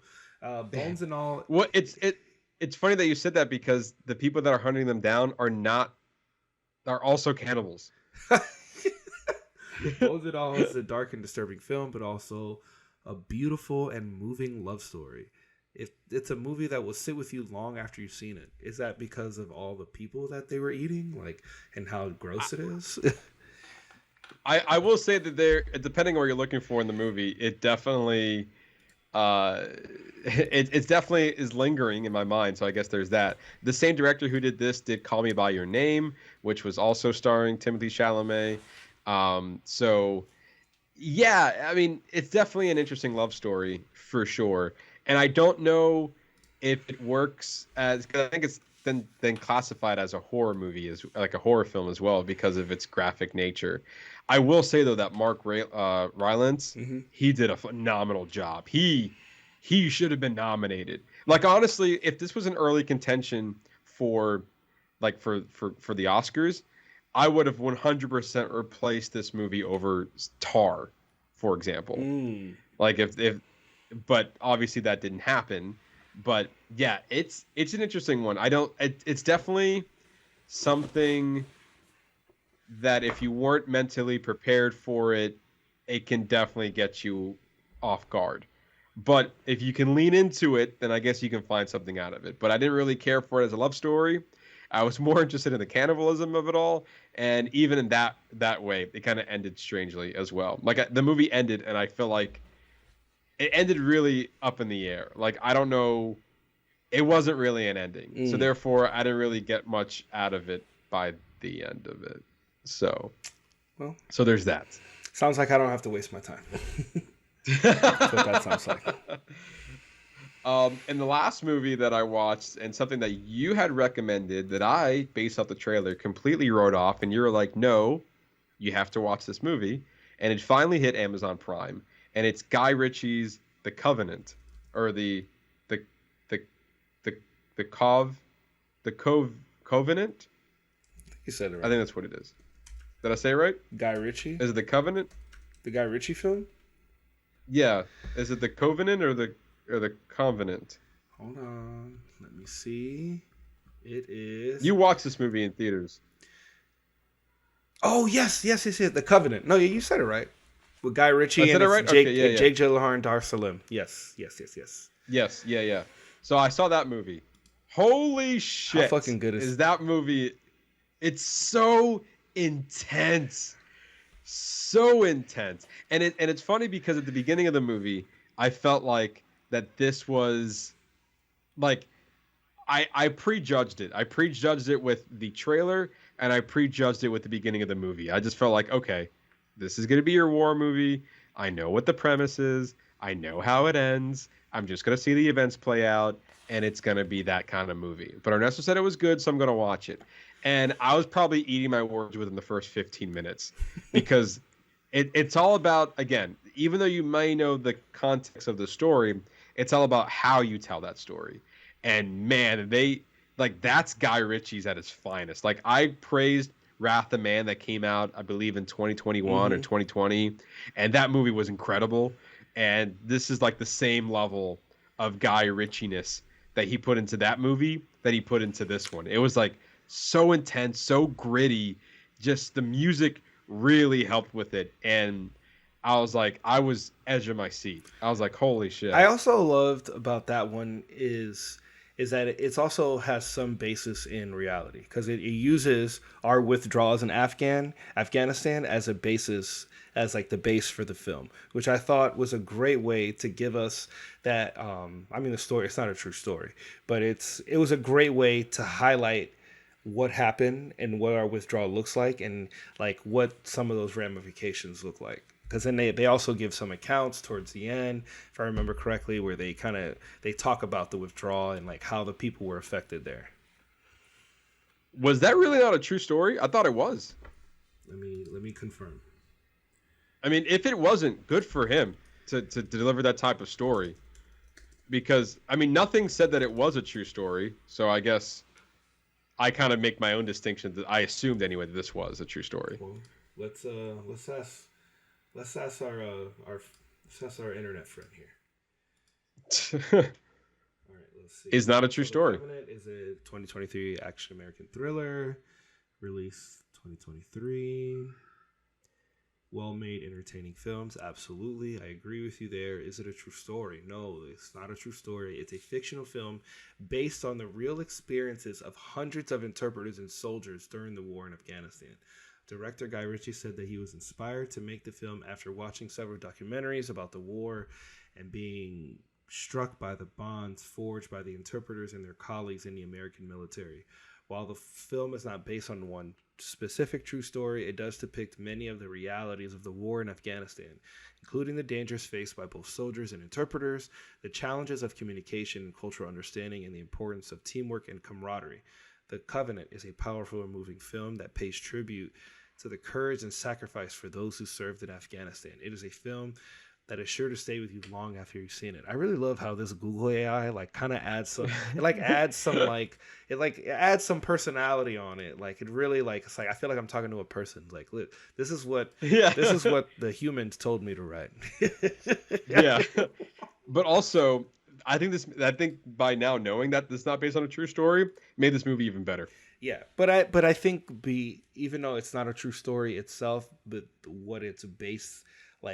Obviously what we just read, yes. The idea that it's based off of Israel.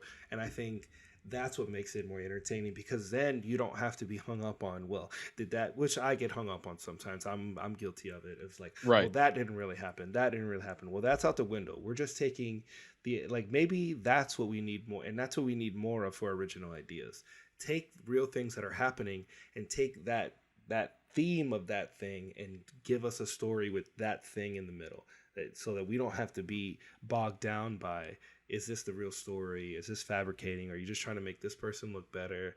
We don't have to worry about if you're misrepresenting the truth. Then you can just focus on what part of the story is the most interesting that you wanted to showcase to the world. That's kind of why I appreciate this film so much. That's why I remember why I liked it so much. Yeah, and also Martin Scorsese, Guy Ritchie's doing the work.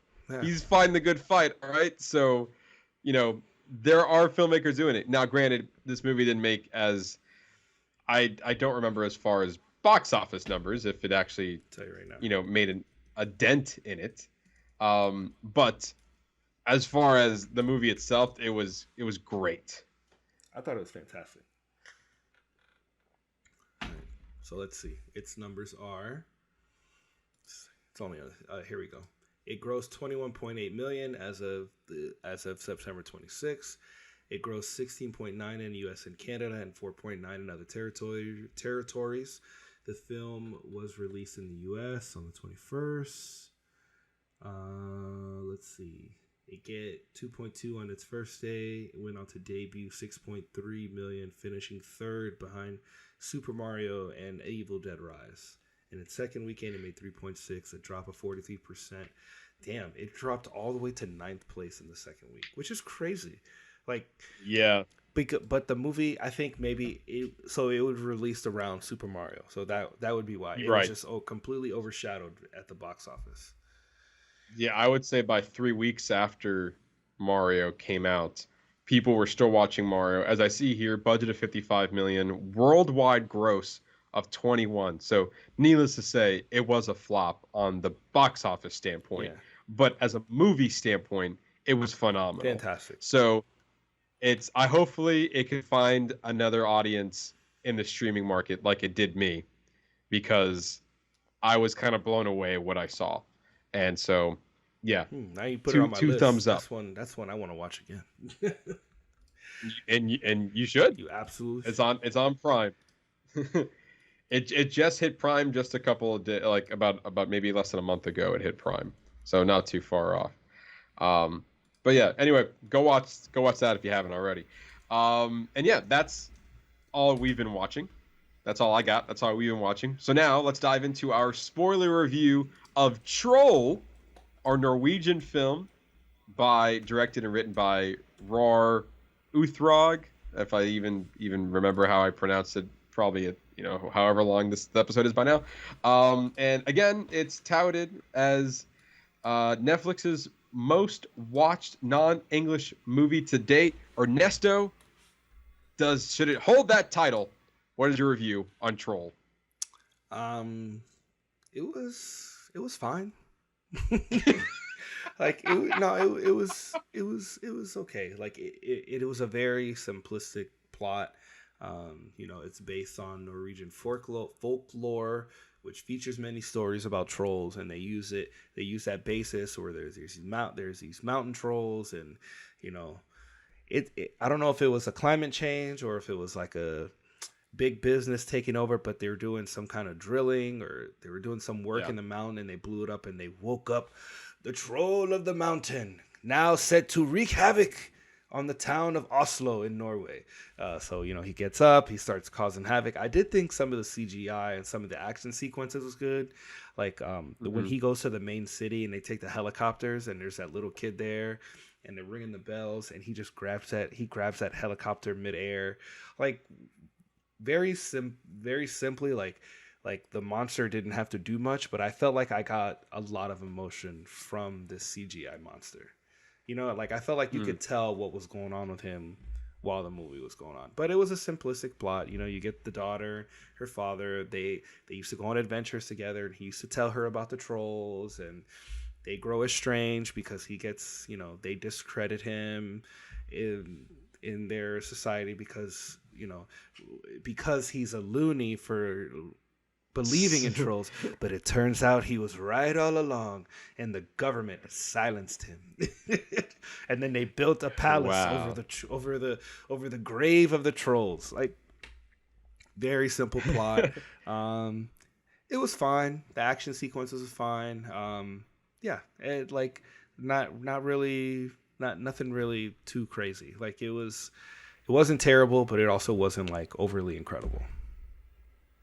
I mean, yeah, that's actually a really good, phrase to put in. It wasn't incredible. It wasn't terrible. It wasn't that incredible.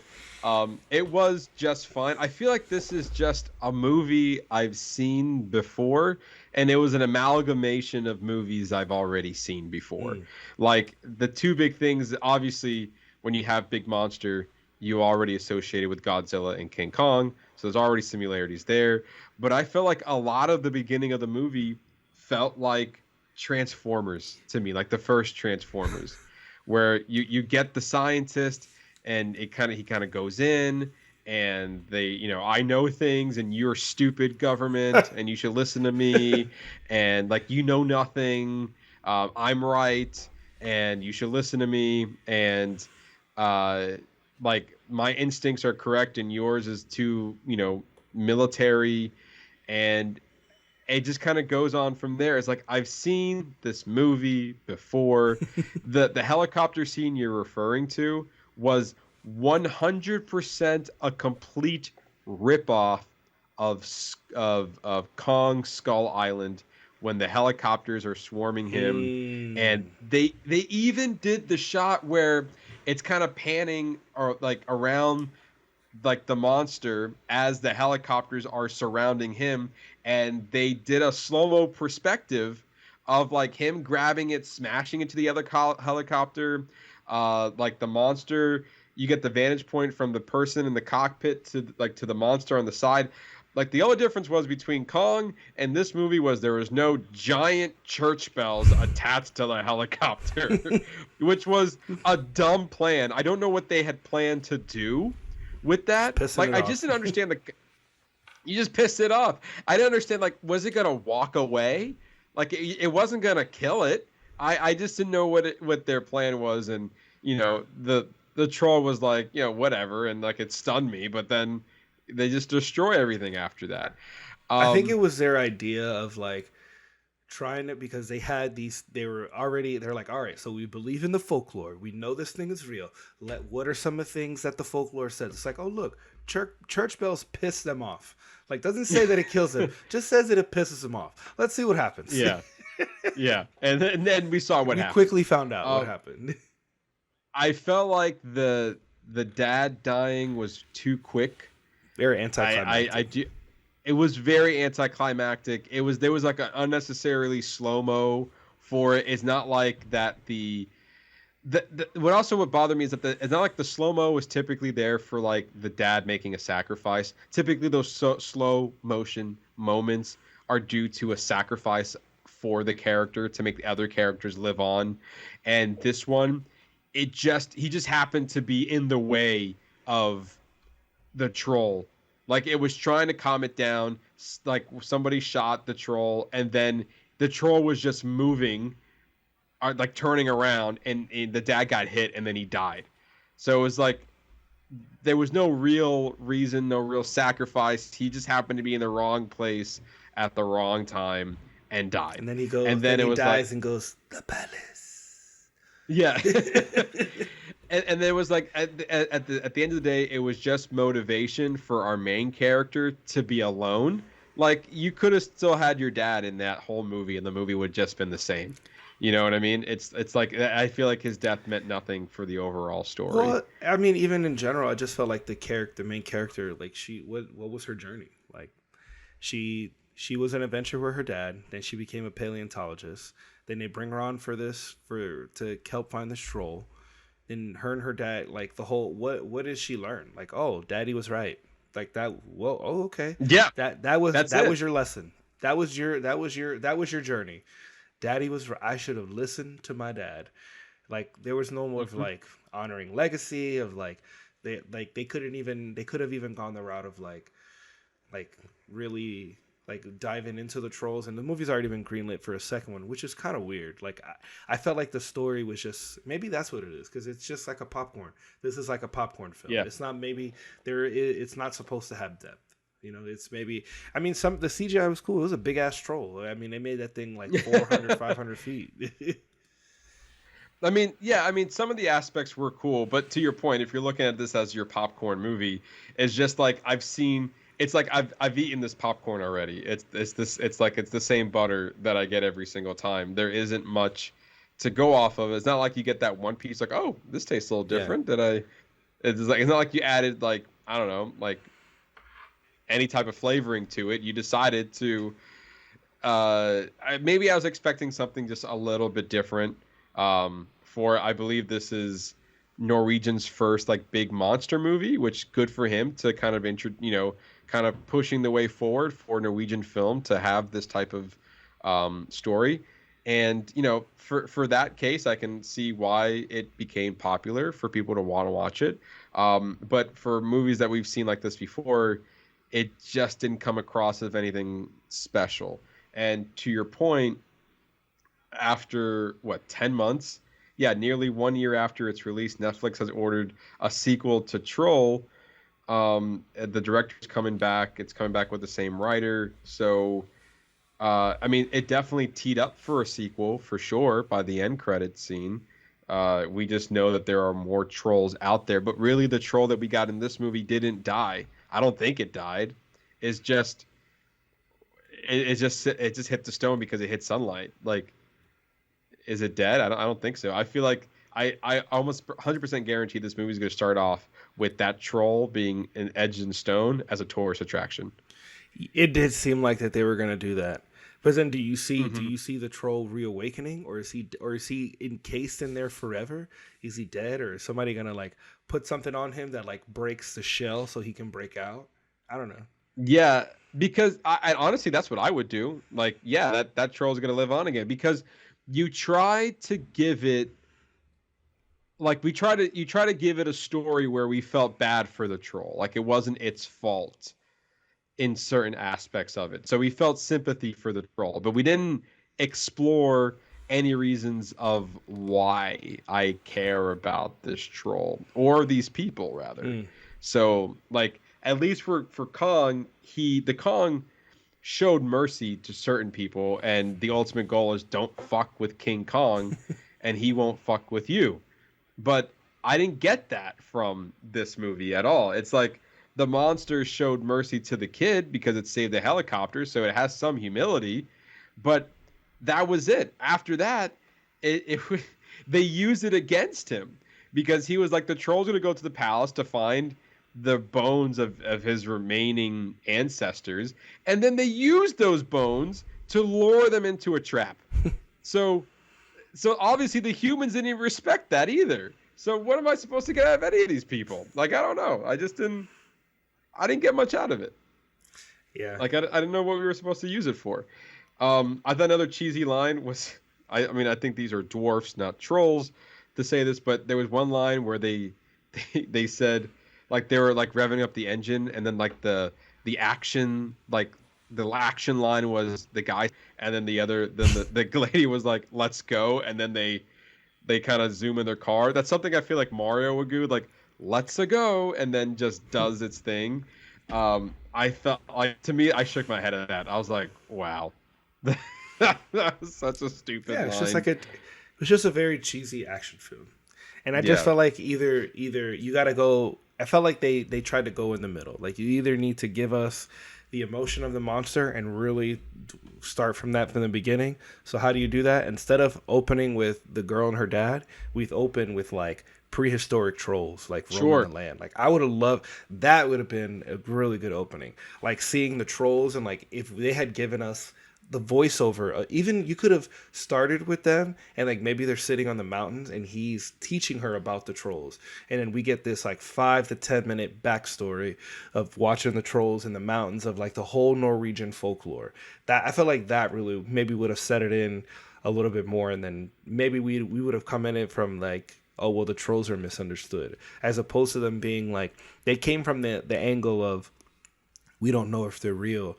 It's very ominous. And then like the whole opening scene is him believing it. And then like, you know, that massive scene in the beginning where the troll comes out and just starts messing everybody up.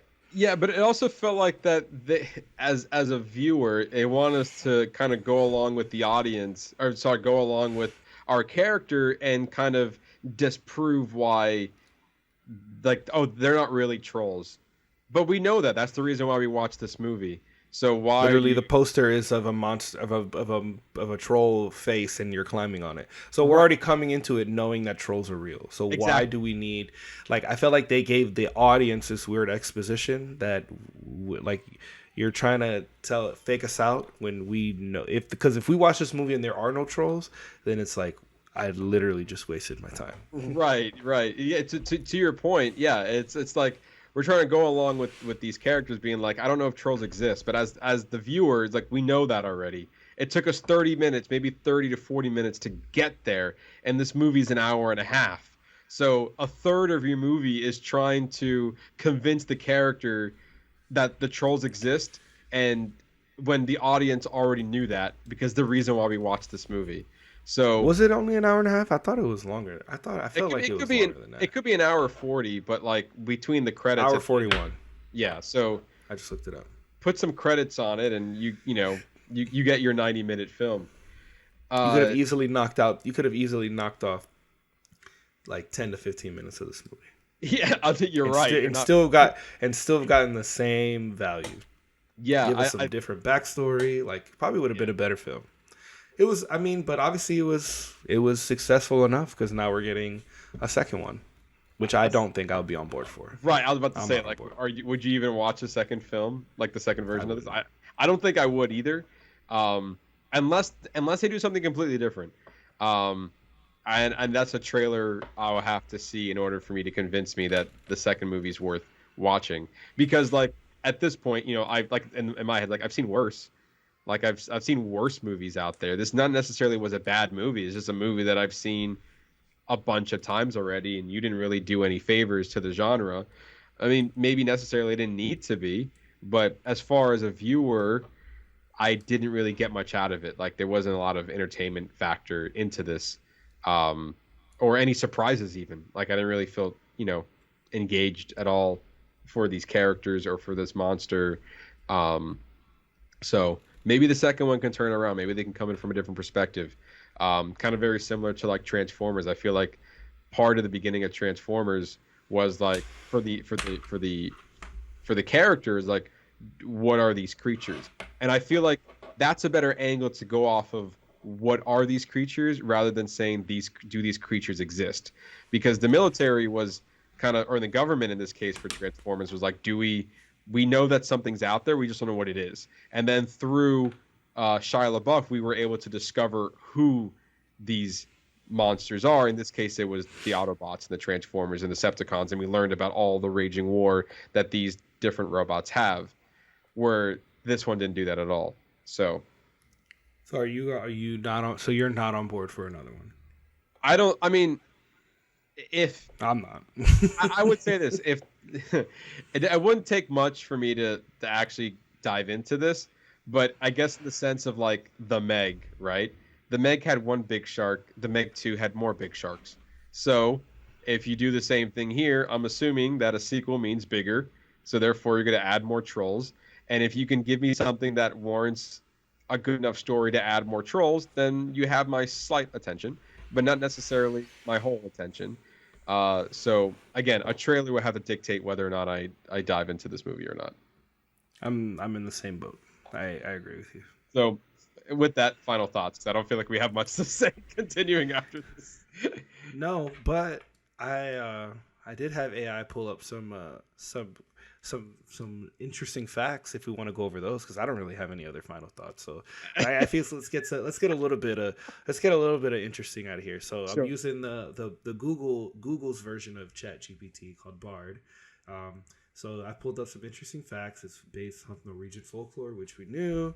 The titular role is one of the largest and most realistic depictions of a troll ever put to film. Okay. Well, trolls aren't real, so how would they know that?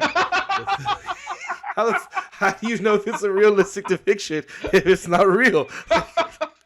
Well, Ernesto, if you weren't paying attention to the movie, they showed us that trolls were real. So, you know what? You're right. I guess you're right. So the film star Marie Wilman is a Norwegian actress. First on Norwegian TV stuff. An American film. She's in the apparently she's going to be in the Marvels. Oh, okay. Okay. Production budget was about $20 million. That's actually cheap. I'm actually quite surprised with that budget. Especially with the amount of CGI they had to do. That's actually really interesting. It was shot on location in Norway, including the Dover Mountains, which they talk about in the movie where the trolls awaken. So they actually shot it in the mountains, which is pretty dope. Mm-hmm. That probably helped make it a lot cheaper because, you don't really have to close off traffic. True. You had to deal. There's very few, now you think about it, there's very few city scenes. Like most of it is in like clear spaces that could be set up and staged by production crews. Right. I don't know who the composer is. It was a film released on the 1st. Okay. Positive reviews. They're creating a sequel. Let's see. The director said he wanted to create a film that was both visually stunning and emotionally resonant. Didn't get that. Films that inspired him were Jurassic Park and Godzilla, but he also wanted to make a film that was unique to Norway. I would agree with maybe Godzilla. I would agree with that. That I'll give you that one.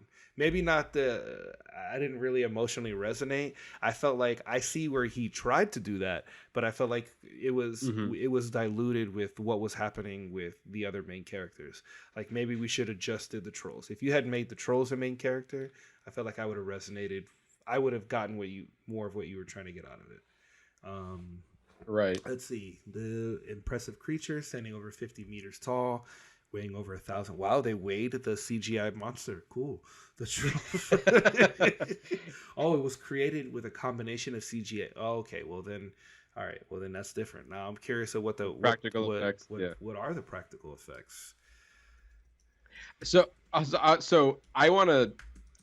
I found interesting is that you just mentioned it, which made me think of it. It says the film titular troll was 50 meters. 50 meters tall. Okay. So I watched this with the subs, but with English dub.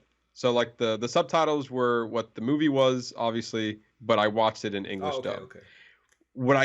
Yeah. So what I found interesting was within the dialogue of the English dub, it said that the creature was over 100 feet to 150 feet. But then on the bottom of the screen, it read 40 to 50 feet. See, isn't it So weird unless how now, they change?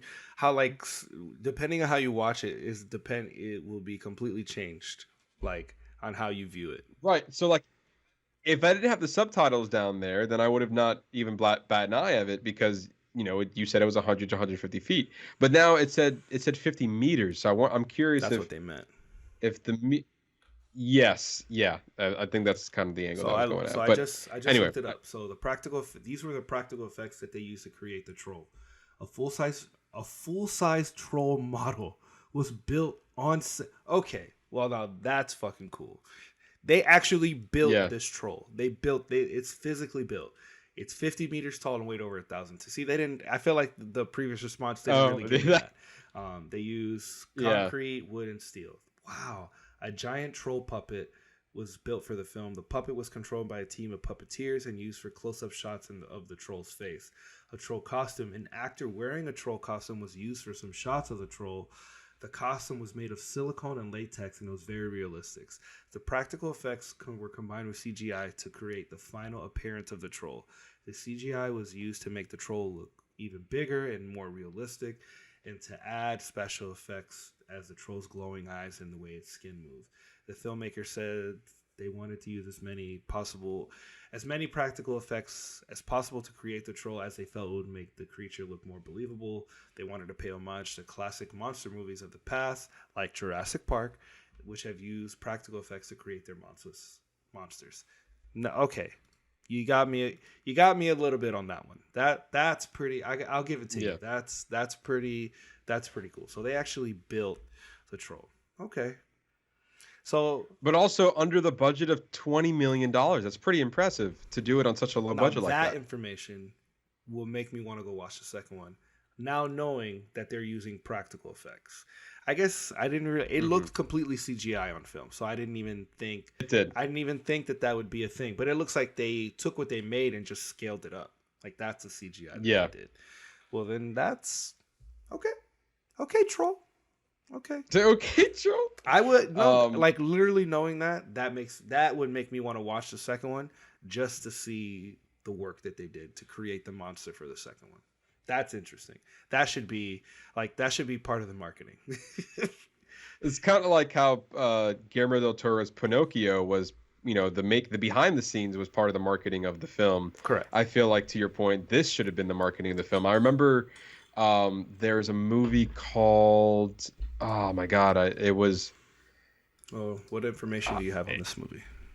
It also featured a giant tree monster, used practical effects. I've seen behind the scenes of this before. It was quite incredible. All right, man, with giant tree monster with practical effects. Let's see.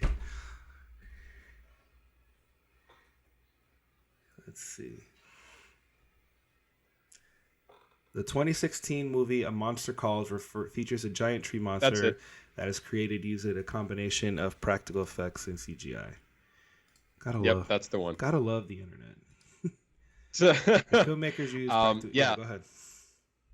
Yeah, I was just saying, like that's it. Like that, like knowing the practicality of the effects reminded me of that movie and what they did to achieve it. Like they built like this giant practical arm to like grab the kid out of a bedroom. So yeah, I thought it was like, that reminds me of that. But either way, I think the use of practical effects should be used more in cinema. But to your point, I'm not sure if it's to its credit or not. But I also thought it was fully CGI. So is that a good thing that it was practical, or did they do their job to make it seem like it was seamless? Who knows? But I do feel like that's something that definitely should be marketed into the next movie. Yeah. Of like, hey, we're using practical effects, especially most likely since they're most likely to be given a bigger budget on it. See, but then that's always the problem. Sometimes they take the bigger budget and then like it get used towards the wrong thing. But sometimes when you're tied down, like your limited resources, you're able to feel like you're able to procure a better product. You know what I mean? Yes. Yeah. Absolutely. Like when you have limitations, you use those resources to be creative with it. Yeah. Right. But yeah, I mean, I guess to my final thoughts and to kind of what we've both been saying, it wasn't great. It wasn't bad. We stand by practical effects. So you gotta respect it. Do we- That's a You gotta respectable respect it. notion. It's a respectable notion that the movie has. yeah, I think that's a good word to use. It's respect. It's respect on practical effects. But maybe we should iron out some of the details of the story. Yeah, you got the practical little bit. effects. Now maybe just focus on some writing. That's all. So some writing, like I'm not even knocking acting. I No, thought the it was acting acted was fine. good. Like The acting was good. performances- Yeah. performances were fine. Yeah, I think the main draw was the story and the fact that we've seen movies like this before, so it wasn't really adding anything new to it. But a sequel could be good for it. Who knows? I don't know. But either way, that's our spoiler review of Troll and our foreign film of the month. Not every movie is going to be a winner when we pick these foreign films, but we're happy to do these, and we try to do this at least once a month. But if not, we try to do these as much as possible to try to give us a different perspective on how movies are made outside of the U.S. So with that, that's all the show we have for you guys this week. Ernesto, tell our listeners what they can look forward to next week. Next week, I'm actually very excited for next week's review. We are going to be reviewing the new, Paul Dano's new movie, Dumb Money. I'm really excited to talk about it. It's all about the whole GameStop trading and how a bunch of people got rich and they kind of screwed over some hedge fund CEOs and some stockholders. So it's gonna be an interesting film. Like, I know bits and pieces of the story, but I'm curious to see how they display it in movie form. And to be honest, like, I am a huge Paul Dano fan. Like, I think he's incredible. I thought he was incredible as a Riddler. I mean, he was great in the what was the Spielberg movie we watched last year? The Fabelmans. I mean, he was fantastic in the Fabelmans. Like, pretty much everything I see him in, I enjoy. So I can't wait. I'm really excited for next week's show. Yeah, and also I kind of give credit to the director, Craig Gillespie. Yeah, he did a $1 Million Arm, which starred John Hamm, which was a really good underrated movie. He also did The Finest Hour, also under Disney. But then he also got a little bit of headlines for I, Tonya, which starred Margot Robbie. Did he direct I, Tonya? Cruella. He did direct I, Tonya. He also directed Cruella, which was Emma Stone, also from Disney. So, and then he's also credited for directing 3 episodes of Pam and Tommy, and he also directed 4 episodes of the Mike Tyson limited series that was on Hulu. So he definitely has a good track record of making interesting biopics. So I mean, Cruella's not a biopic, but like, I believe The Finest Hours was based on a true story. $1 Million Arm was based on a true story. Definitely I, Tonya was based on a true story. So Pam and Tommy was definitely based on a true story. So yeah, I think he's taking his skill and hopefully he puts it into good use for Dumb Money. And also, it has a stacked cast. Absolutely. I mean, Pete Davidson, Seth Sebastian, Rogen, Sebastian Stan, Vincent D'Onofrio, America Ferrera, Nick Offerman. You said Seth Rogen, Shailene Woodley, Clancy Brown. Yeah, he definitely have some winners here to kind of back up what his movie is. So I'm looking forward to it. I feel like it's one of those. Now I could be putting high expectations on it, but I'm expecting somewhat of the level that I got from Air in it. Yes, like a really good biopic. So hopefully it can match that level. But I guess we'll have to wait till next week to find out. But with that, if you want more from us, you can always find us on our social media channels, on Instagram at @boxoffice_bingers, our Facebook Threads and TikTok page at Box Office Bingers, and our X page at Box Office Binger without the S. X. We really appreciate you listening to us just talk about movies each and every week. We really have fun doing it, and we really do appreciate you listening us just do that. Come back next week for more movie fun. You're not going to regret it. And for that, I've been your host, Matt Diaz. And Ernesto Santos. See ya.